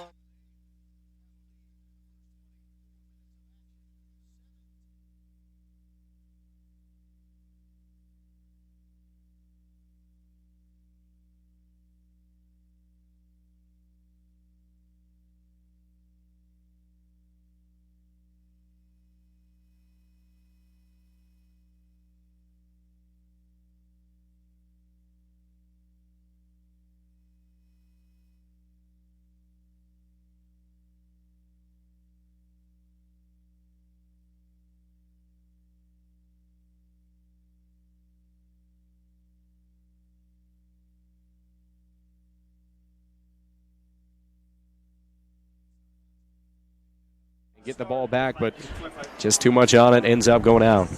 Yeah. Oh, yeah. So they So now a tough one for that Pike special teams unit as it ends up out of bounds. That'll move the Tigers up to the 35 rather than that 18-yard line. So Fishers will get decent starting position here for Marcus Rue. Rue will be the de facto starter as Vore is out on crutches. You know, Rue's been getting a lot of touches this game and building up his confidence, and let's see if this confidence carries over to the second half. So they're going to set up in that I form. This has been the real go-to play for the Tigers all night long. That's Lewis behind Rue, and we have Dunnick on that right side in that fullback position.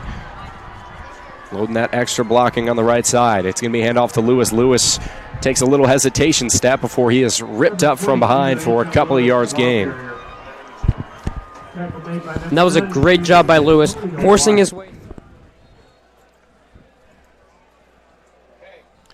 We're back here live at Beaver Materials Field in Noblesville, Indiana. We're at halftime. It's Carmel 21, Noblesville 7. Craig Atkins with Perry Williams. Jim at the controls. Ben up top on the camera.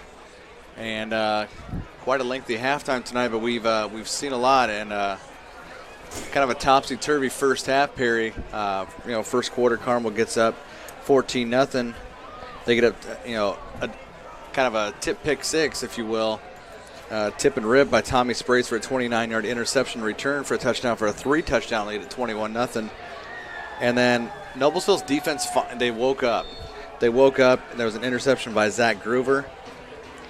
And the ensuing play, the first play of the next drive, Noblesville had the ball. There was a personal foul on the play.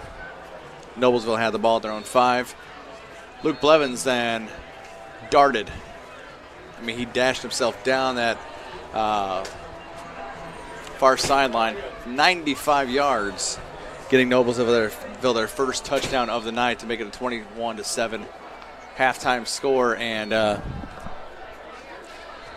Principal Jeff Bryant doing the old trick of tapping on one shoulder and you look the other way. But this is one of many great games tonight in the area, and it looks like if Noblesville is going to do anything to come back in this game, they're on offense. They'll receive the opening kick of the third quarter.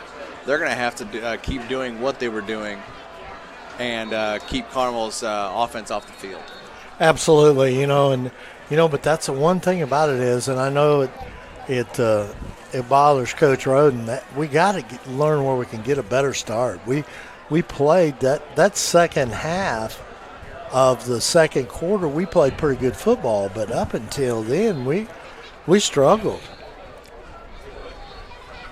Yeah, Noblesville had their times where they played good, and then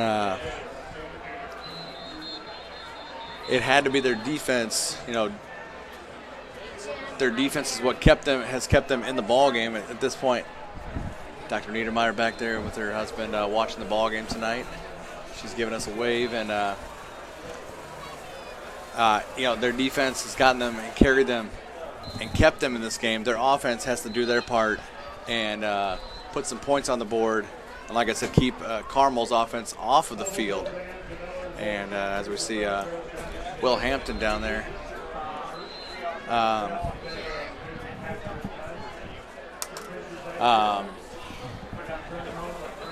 And it's crazy to see, you see guys like Will Hampton, their kids are graduating. Both his son and daughter have graduated. And we're getting set for the second half in here, about a minute and a half, and other scores from around the area. Like we said, our live look-ins, halftime it's Decatur Central 21, Westfield 13, Fishers 28, Pike 7 over in Fishers. And probably I would say the best matchup in the state tonight, Center Grove at New Pal. New Palestine up 17-6 at half, I believe, on that one. Yep, 17-6 on Center Grove. After they put up 70 points on Kokomo at home in the first half last week, beating the Kokomo Wildcats 77-0 last week. And it looks like Brownsburg might still be up 10-0 on Cathedral. Avon and Ben Davis 14-7 last count. Yeah, Avon but they over certainly BD. haven't been updated for a little while, Craig. We need to have Dave Calabro hit that refresh button hit for somebody at Channel 13. to hit that refresh button for us so we can keep folks updated. Carmel will Lawrence Central, Bishop Chittard. Lawrence Central leading 17-10. Brownsburg and Cathedral. Brownsburg 13, Cathedral 6. And Avon 28, Ben Davis 17. Ooh. You know, and hats off. It took, I believe, 61 years, but Bishop Chittard they turned their practice field into their actual game field. It's a turf field, just like this one here at Noblesville. Turf field, and Chittard actually has their own home.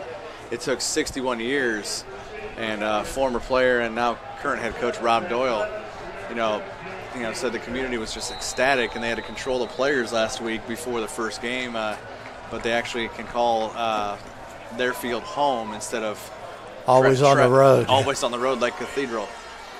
That kick is on a bounce. Looks like Blevins. 10, 15. He gets out to the 20-yard line.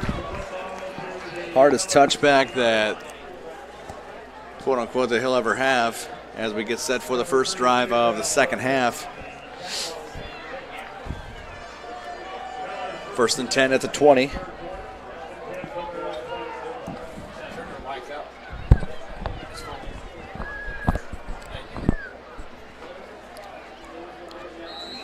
Grell back out there. It looks like he's got Zach Tuane will be in the backfield as the fullback with Luke Blevins. Zach Groover here to the left, and I think the far side, that might be Brandon Lowe, number 21.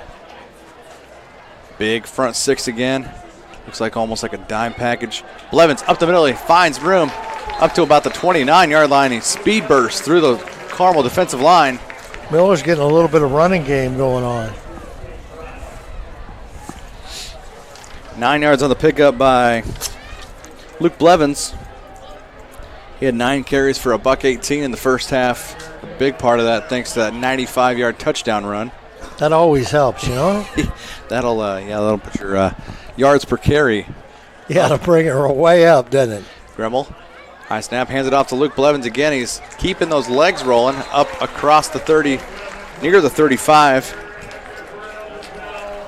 And Noblesville will get a first down out of that 6-yard pickup by Blevins.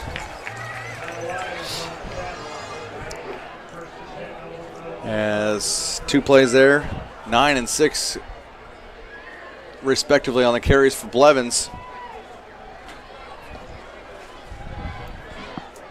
And clock still rolling. 11 minutes. Glad you've joined us tonight. Craig Atkins with Perry Williams here at Beaver Materials Field in Noblesville, Indiana. Gremmel hands it off again. Steady diet of Blevins. 45, 50. Down to the 48-yard line. A big 17-yard pickup. And do we have a big run like that? There is a flag in the backfield about the 33-yard line. Holding is the call. Beautiful run, though. You know, that's 2 good runs we've had that got called back for holding.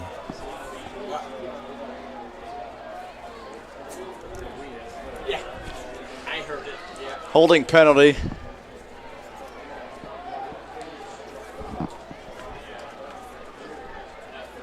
That'll bring the ball back. Looks like it's going to be a spot foul back to the 23.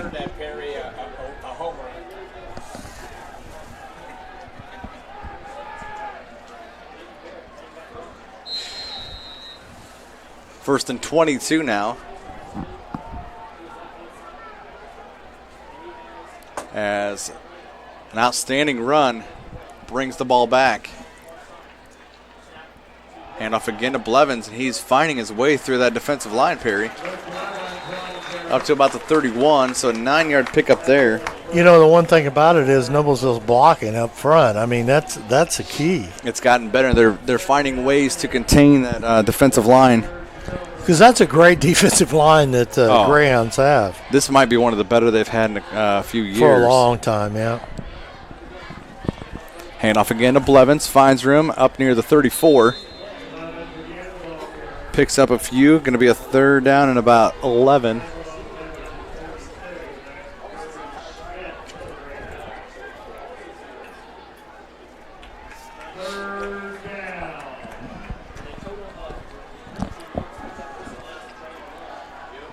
3rd and 11 at their own 34.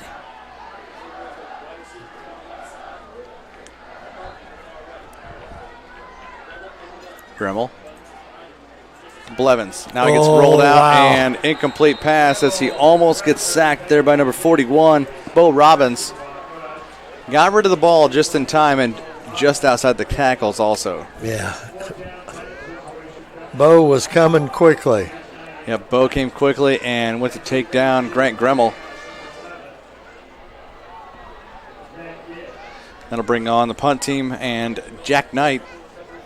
Look how far back Gish is. Back at his own 12-yard line.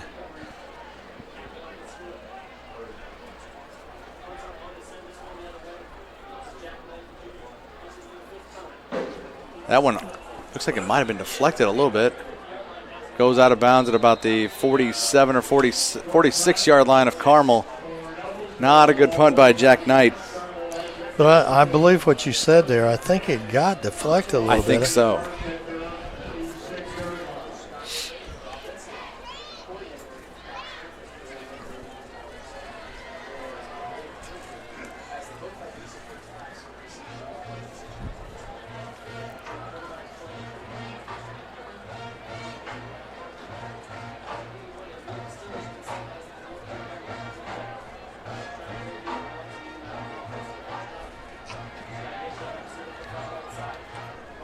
So Carmel back to it. Ball at their own 46. Downing gets it on the handoff, and he'll be up near midfield. Roughly a 3-yard pickup to the 49. They're going to call it the 50. Guerin Catholic leads 13-0 over Lafayette Central Catholic.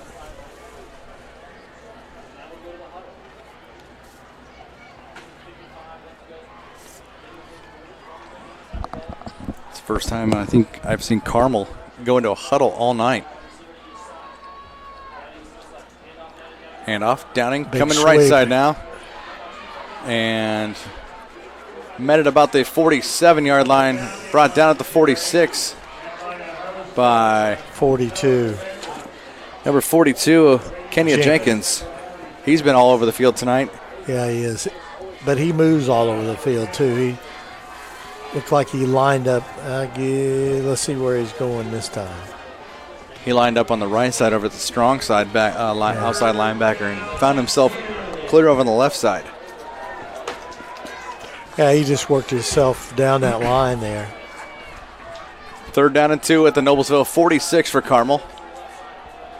Trent in the pistol with Downing. The rush is on. Handoff to Downing. Gets to the first down, but he stood up there. That's Wyatt Blades. Again, that tackle right on the ankles, man. He had him wrapped up. He's not going to run over anybody there. Gets down to the 42 for a 4-yard pickup and a Carmel first down.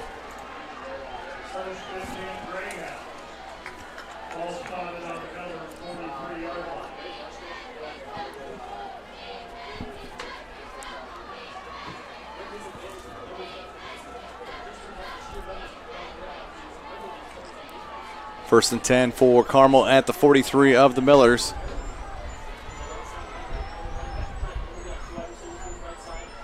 Handoff to Downing again. Gets down to about the 41-yard line. 2-yard pickup. Jennings again on the tackle there.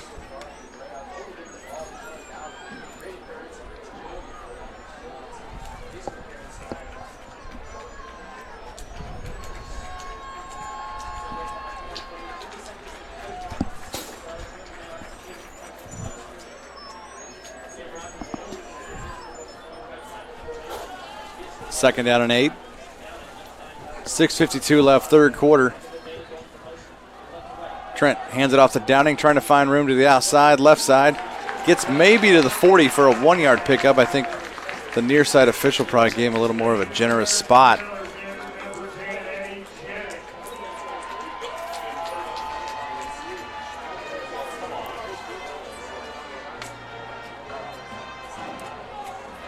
Third down on what looks to be a long 6. Check that, make it 7.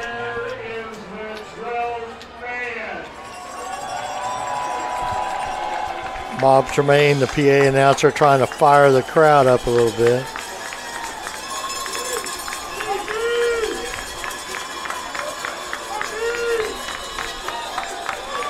You got a false start, maybe? Yep, that's going to march it back 5 yards. Make it a 3rd and 12 at their own 45.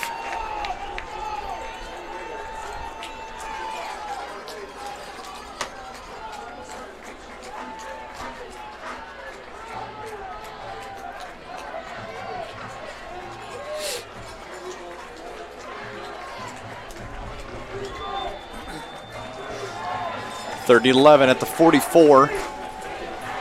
Trent in the pistol with Downing. Back in the pocket to pass, throws the pass, and over the head of Sam Gish. I check that, Zach Gish, number 11. Brings a 4th down for the Greyhounds. That'll be 4th and 11 at the Noblesville 44.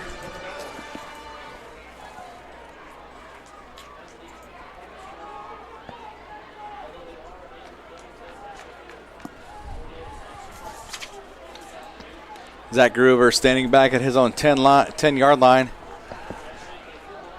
40A. Back to punt for Carmel.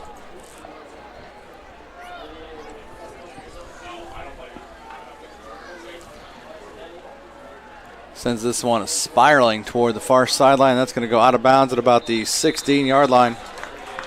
So the Millers take over the ball on the 16.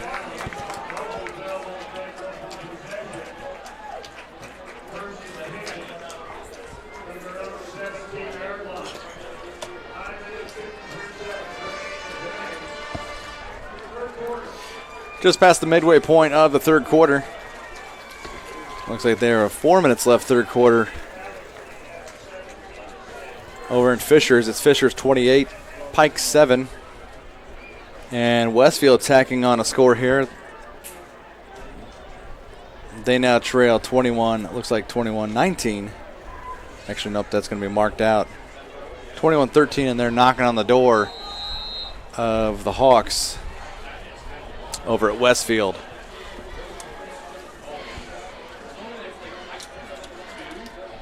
Gremmel hands it off. Blevins tries to find a hole, and he's up close.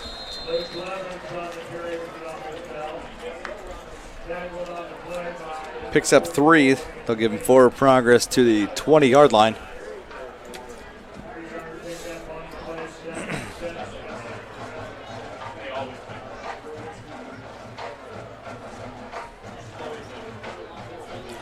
Breville 14, Tech 7 at the half.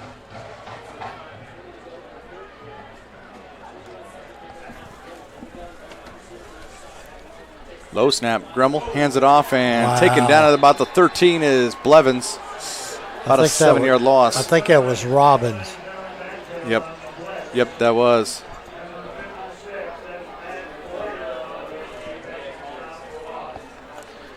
Boyer and Talib, 44 in there.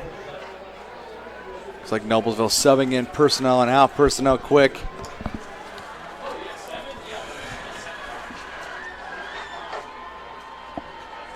Third and 11 at the 16.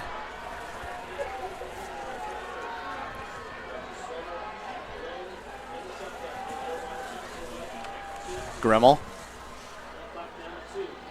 High snap, flushed out left, and he's got to do, he finds room up across the 15. Oh, the ball's in the air. And does Carmel have it or does Noblesville have it? 2 Noblesville hands saying Noblesville ball. He was hit a ton. Oh, yeah. So you can't really tell who's got the ball after this pile up. Noblesville's got it. Wow. And it looks like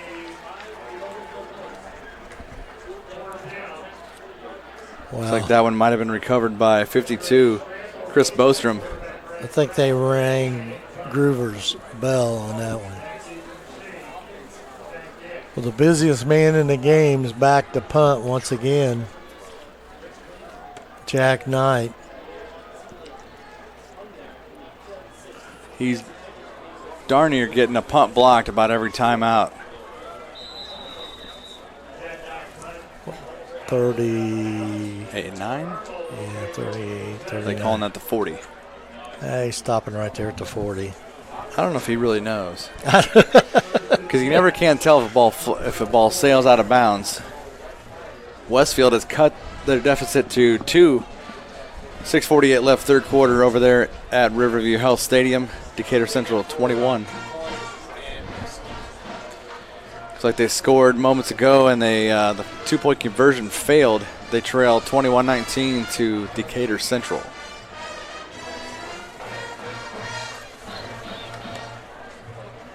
So Carmel starts this drive from their own 40. So far it's been Noblesville punt, Carmel punt, Noblesville punt so far here in the first 8 minutes of the third quarter.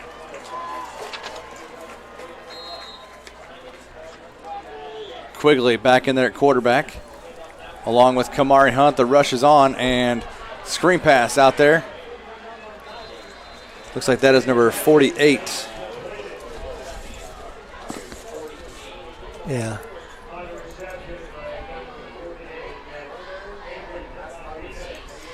Hagen Van Banen picked up a tough Cody 6 Leach yards. on the tackle for the Millers over there on the sideline.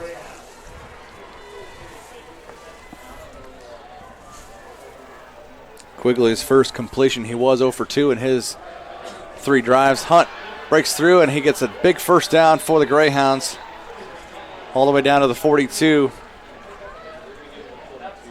12-yard pickup by Hunt.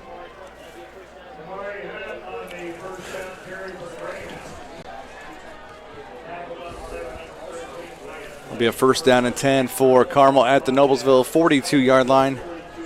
3:18 and ticking here in the third. There's the replay.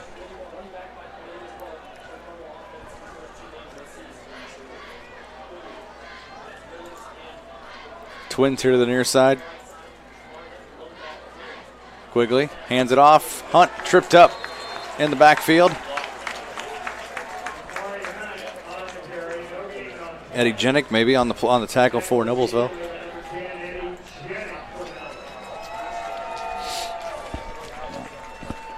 Brings up second down.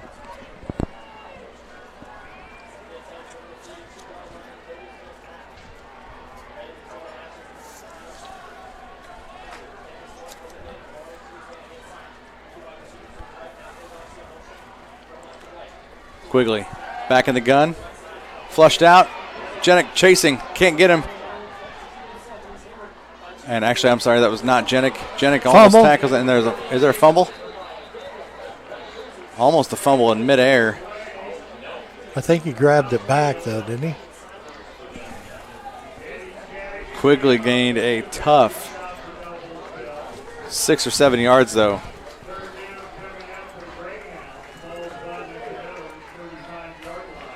Seven yards on the pickup by Quigley.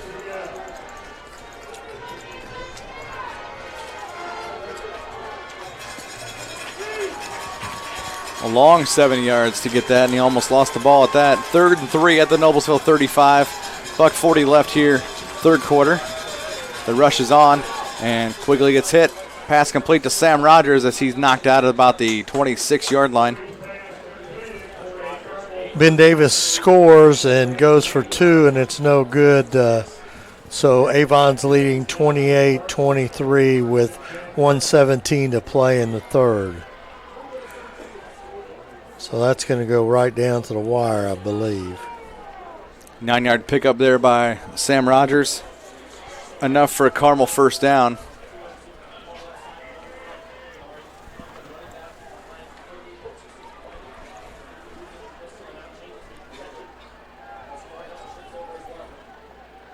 Pike has scored a touchdown at Fishers, is now 28-14. And Westfield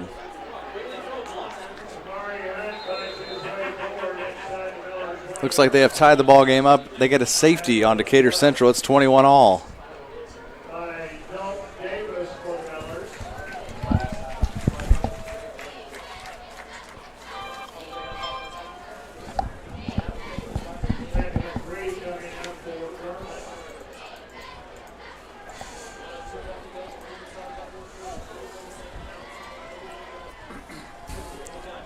Quigley with Hunt in the pistol.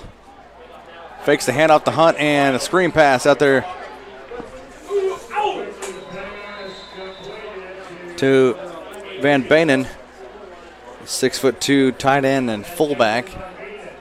Back in the day, we called him a halfback, didn't we? Yeah. Louisville Trinity 41, Warren Central 35 in the fourth.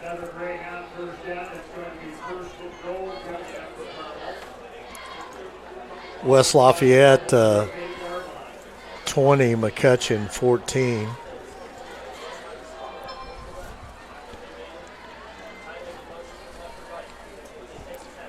Hunt gets the handoff, trying to find room up the middle and tries to bounce it outside. They're trying to tackle him high, and look what happens.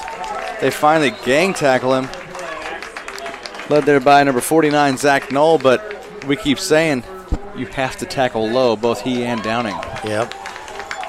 Jacob Ham, number 47, also in there for Noblesville. And that'll be the last play of the third quarter play.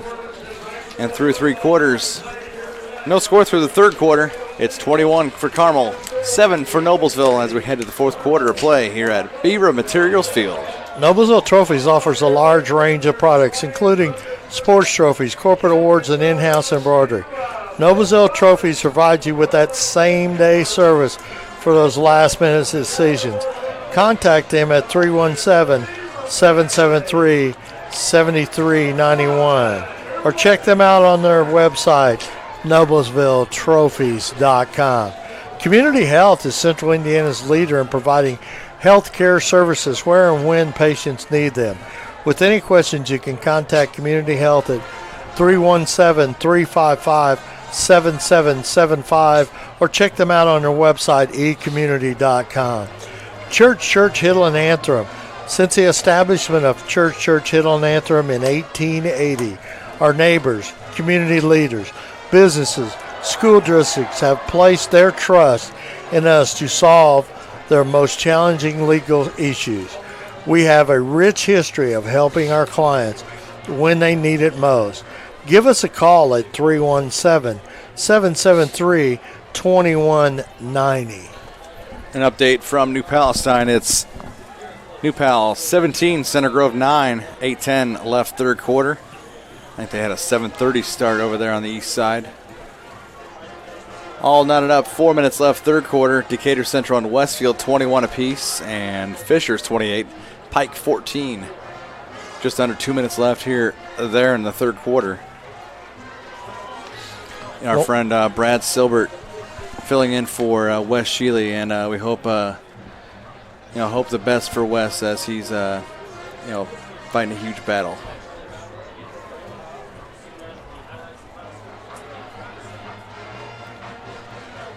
Fourth quarter, as we'll start things off.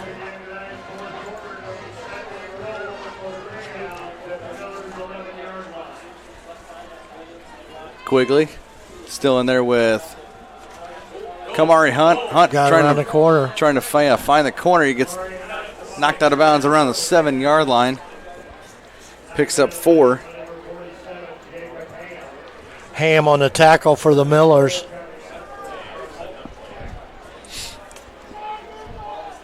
Makes it 3rd and goal at the 6.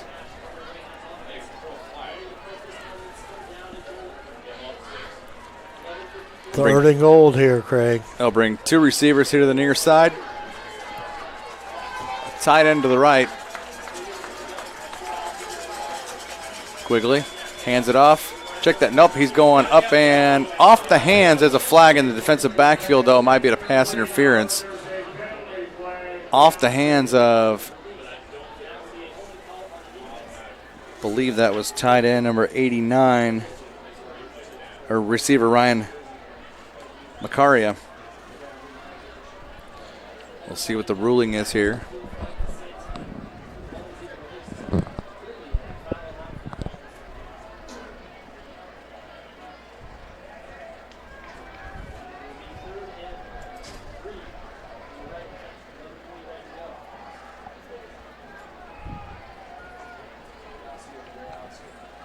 Like this one's half the distance. 3-yard penalty there. 3rd and goal at the 3. Just into the 4th quarter of play. Craig Atkins with Perry Williams. Glad you've joined us tonight. This is a beautiful night here in week 2. State of Indiana high school football here on Hamilton County TV. 3rd and goal at the 3. In motion, the tight end, Skylar Bradley. The snap, now the handoff to Hunt, and he waltzes his way with ease over the goal line, and touchdown for Carmel from 3 yards out for Kamari Hunt.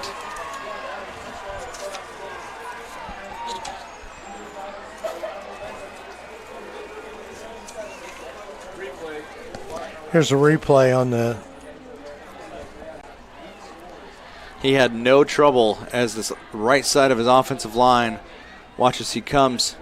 Oh, yeah. There's a whole boom. That double tights formation pushed forward and a tackle pulled to help him reach into the end zone with ease. 48 on for the point after for Carmel. This one. Booted almost to the church back there, and that kick makes it Carmel 28, Noblesville 7. 11:44 left here in the 4th quarter. We got a second here. Let's thank Smith's Jewelers. They've been serving Hamilton County, including Noblesville, Fishers, Westfield, and Carmel, for over 65 years.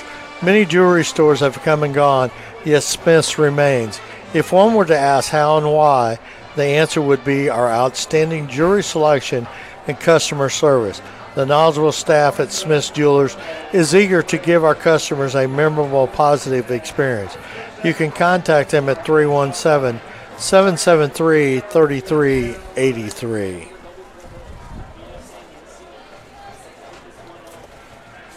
Brandon Sandy set to kick off for Carmel from his own 40.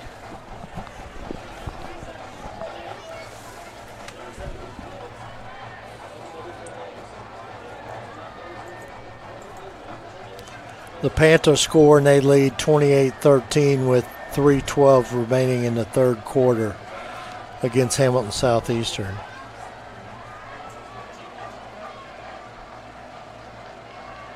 Looks like that safety that Westfield got on Decatur Central. Blocked punt, recovered in the end zone to make it 21 all over there in Westfield, and that's going to be, I think that landed just below the crossbar. Yeah.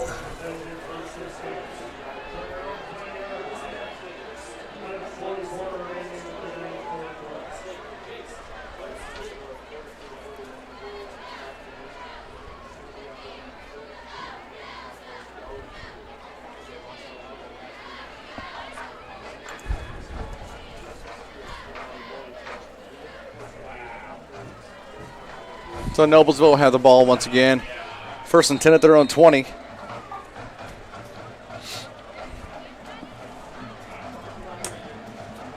Warren Central's up 42-41 over Trinity right now. Wow. That game was 41-28. Yeah, they've come roaring back.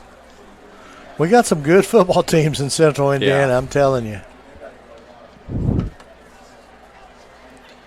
That's why people wonder what happens when it does state finals time and on Thanksgiving weekend. Yeah, and we're all beating each other up before then in Central Indiana. And you get teams from the north, and it just seems like a completely different ball game. And we got the ball coming back to the 15, a 5-yard. Oh. I mean, you got some great teams here, and Avon's an up-and-coming football program. Yep.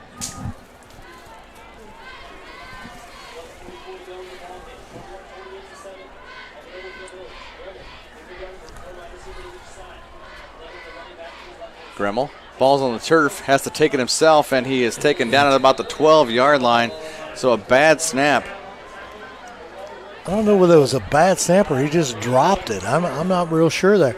But the one thing about But the one thing about it is, Craig, I mean the pursuit of that Carmel defense, that front four is just unbelievable. They're on top of you. They're not only big, but they're quick. Yeah, they're quick, they're big, and they will be on you in a heartbeat, just like they were on Gremmel as he dropped 4 yards. He didn't have a chance. Oh, that one's over his head, and he's going to have to bat that out. Somebody's going to have to dive on that, and Carmel, looks like Carmel does at the 12-yard line.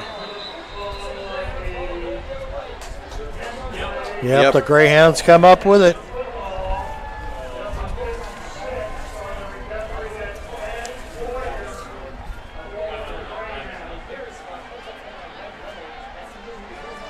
Matt Boyer on the recover there. He's a senior, 6 foot, 200 pound inside linebacker.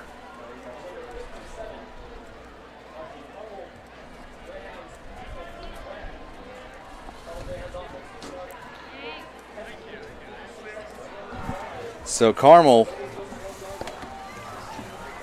will have the ball at the Noblesville 12. New Pal is now up 24-9 on Center Grove. And if I'm not mistaken, I think our trusty algorithmic John Harrell, I think he had Center Grove winning that game as his prediction. I think we may have underestimated how good New Pal was. Yeah. You know, and I mean, I know that first game, but you got to realize, I mean, I know Kokomo lost a lot of guys graduating. Kyle Ralph's so good. But 70 points in the first half. In the first half. Talk about having to call the dogs off the second half. Yeah. I can't imagine scoring that much. You know, the one thing about it after the game, you can say, well, we only allowed them to score. We got beat 7-0 in the second half. But the first pass, you lost 70-0. Quigley back in there for the Greyhounds along with Downing.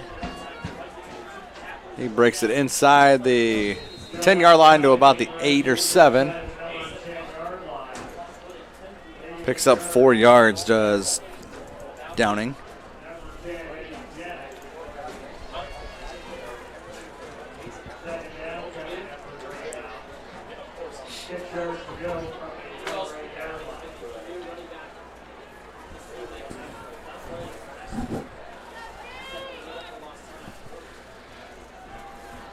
Second and 6 at the Noblesville 8 for Carmel.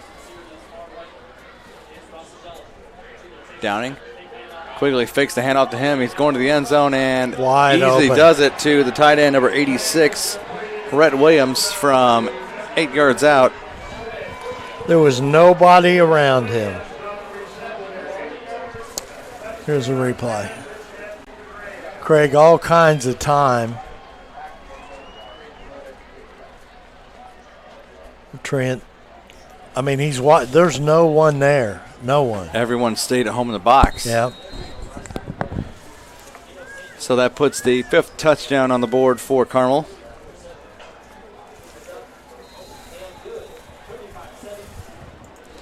Franklin Central 14, Ron Cowley 0 in the fourth quarter.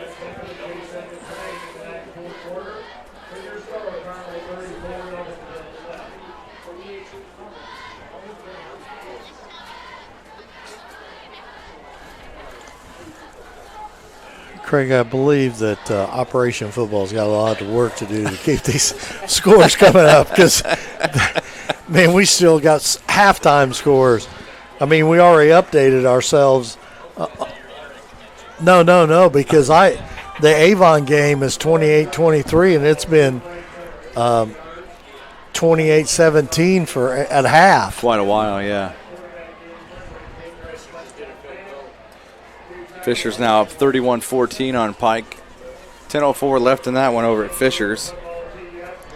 And that's the Millers' opponent next week. Noblesville goes to Fisher's. And one thing that we you can watch that next week on HCTV2. Carmel is playing Center Grove next week in a MIC conference battle. Yeah, what a way to open the MIC. Center Grove. Now, Craig, you're at Westfield. Who you got at Westfield? Zionsville Westfield. Zionsville Westfield, and Jack Russell and I will be at Hamilton Heights. You got West Lafayette. West Lafayette.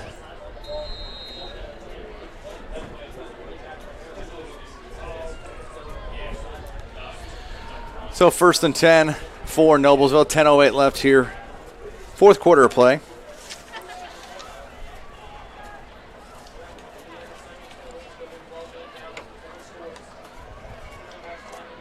Gremmel hands it off to Blevins, and he's tripped up about the 22-yard line.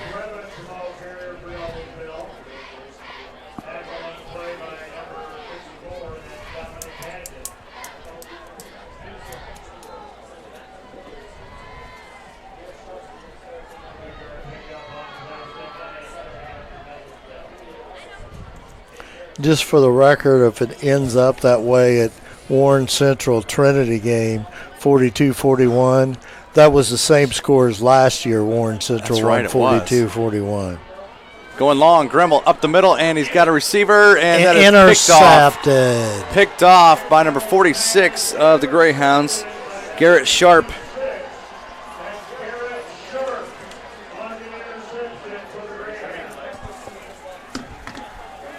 He just didn't have enough oomph on that ball. I mean, of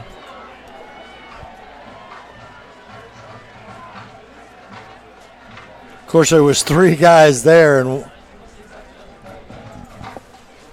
maybe not a good choice of where to go to right there, but just saying. Garrett Sharp, 6 foot, 180-pound junior. Looks like double coverage Gremmel threw into on a deep ball. And that ball picked off at the 36 of, and down at the 36-yard line.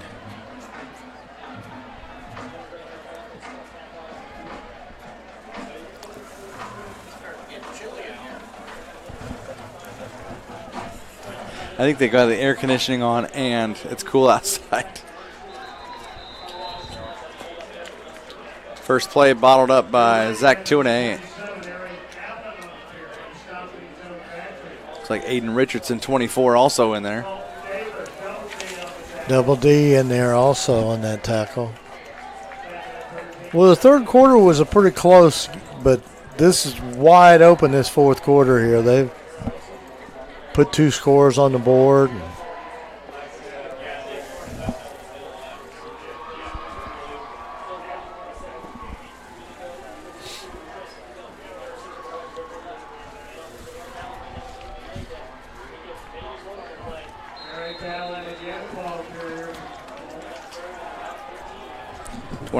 Eric Allen in there again. And Carmel just going to try and eat the clock up.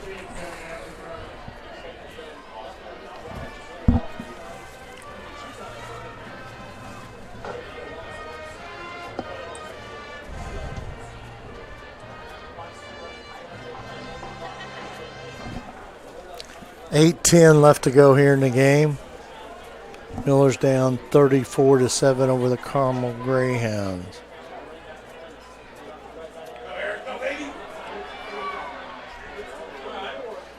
Eric Allen on the carry again. 9-yard pickup by Allen.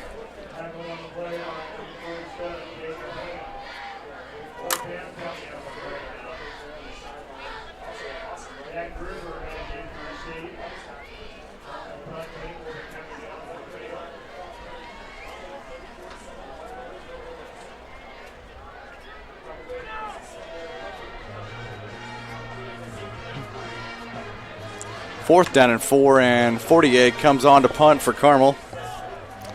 Avon intercepts and returns for a touchdown, and they lead 41-30 over Ben Davis with 6:29 left to go in the fourth quarter. Fair catch by Zach Groover that almost touched his foot. Down by the Greyhounds. Tipton at the end of the third quarter, 66. Elwood 6. Ooh. At least Elwood got on the board. That's right. They're not going to get skunked.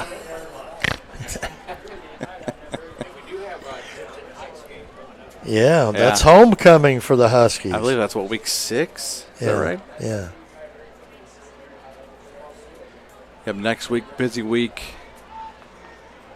Westfield at Hamilton Heights and Zionsville at Westfield. Hamilton County TV action. Noblesville goes to Fishers, like we said, HCTV 2.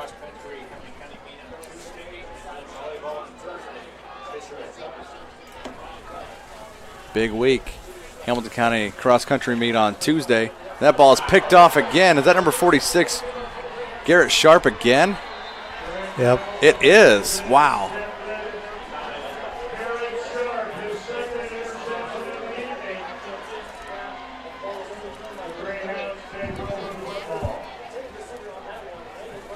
Consecutive possessions, consecutive interceptions for Garrett Sharp of Carmel.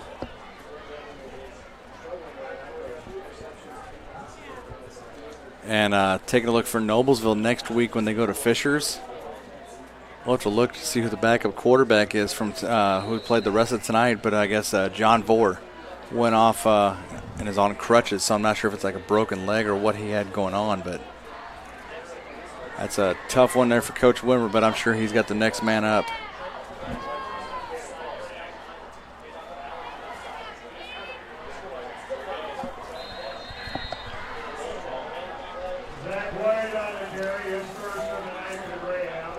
Greyhounds playing a lot of subs right now.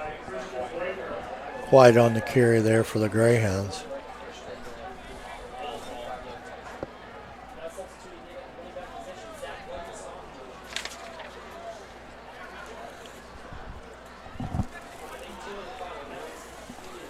.6:28 and counting on the clock.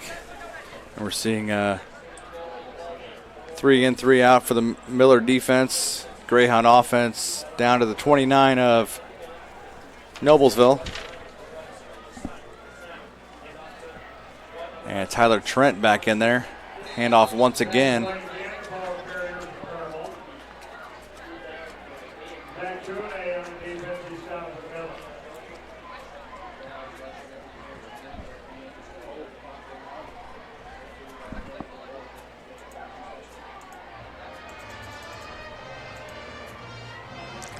Sheridan Blackhawks and Blackhawk Nation, they're up 20-0 against Clinton Central. Clinton Central, yep. So we finally heard something from Blackhawk Nation. Yeah, you don't see much or hear much on Twitter from them. Yeah. Carry this time looks like that's 36.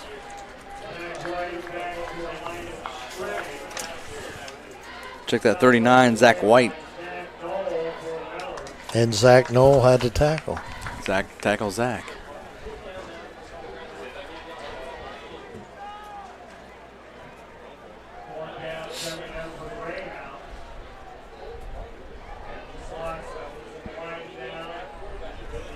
Brings up 4th down and 6 at the Noblesville 30. And Carmel will go for it and let that clock keep rolling, as they're up 34-6.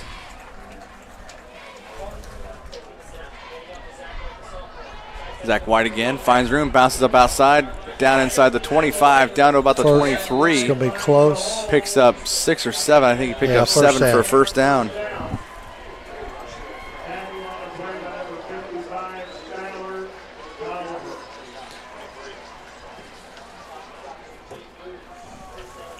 We'll see anything on that Cathedral Brownsburg game. Still stuck at halftime. Yeah, still. Operation Football is still stuck at halftime. Dave needs to operate that thing from the air. That's right. Where he lands, he can.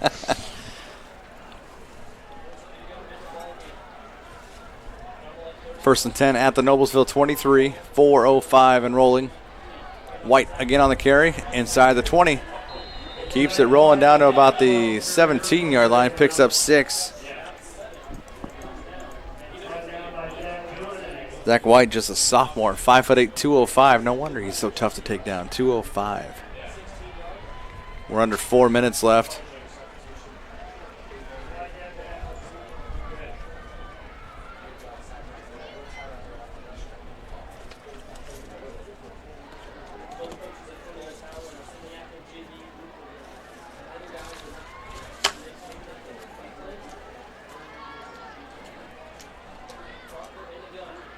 Second and 4 at the Noblesville 17.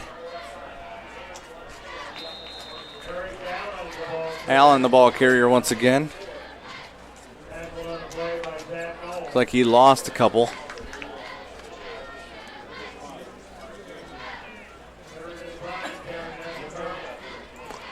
Makes it a 3rd down and 5 at the Noblesville 18 for Carmel. As Carmel wasting as much time as they can.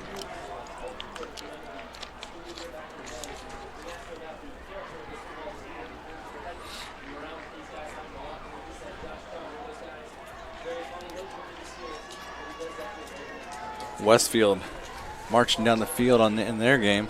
Allen once again on the carry. Gets down to the 15 for a 3-yard pickup. Westfield still tied 21 all. 21 all, 8:49 left. They've got a 4th down and 1 inside the 20 of Decatur Central. We're keeping an eye on that one. He's going to tweak there at 4:56. 4:56 left in the ball game, so we're a few minutes behind.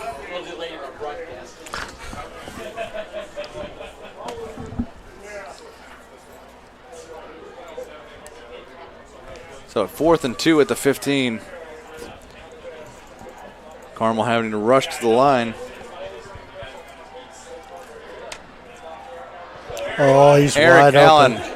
down to about the 9-yard line where he'll be taken down. 6-yard pickup and another 1st down. New quarterback in there for the Greyhounds, Colton Parker, 6'1" sophomore.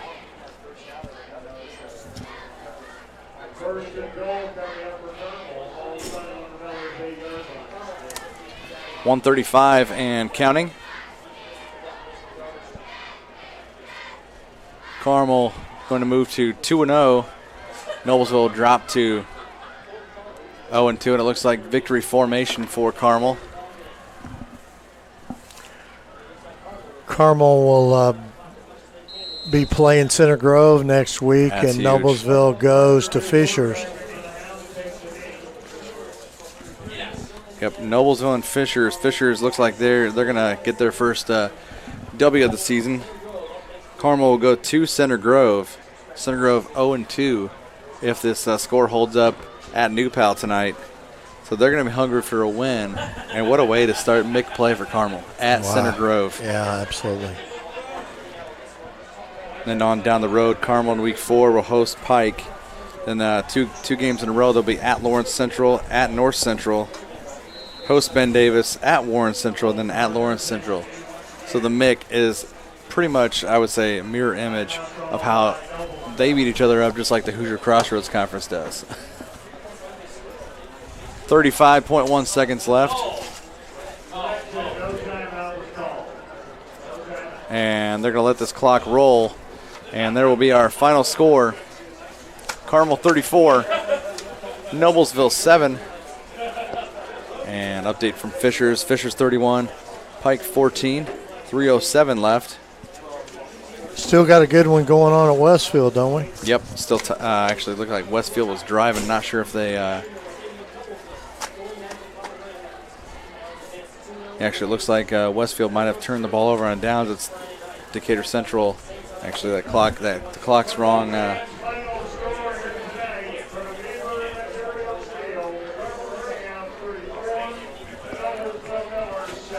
Well, Craig.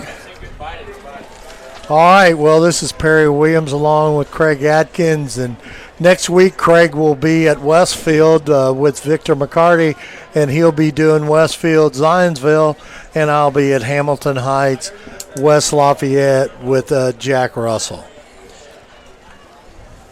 See you later. See you later from Beaver Materials Field. Once again, the final score, Carmel 34, Noblesville 7. We thank you for watching tonight on Hamilton County TV.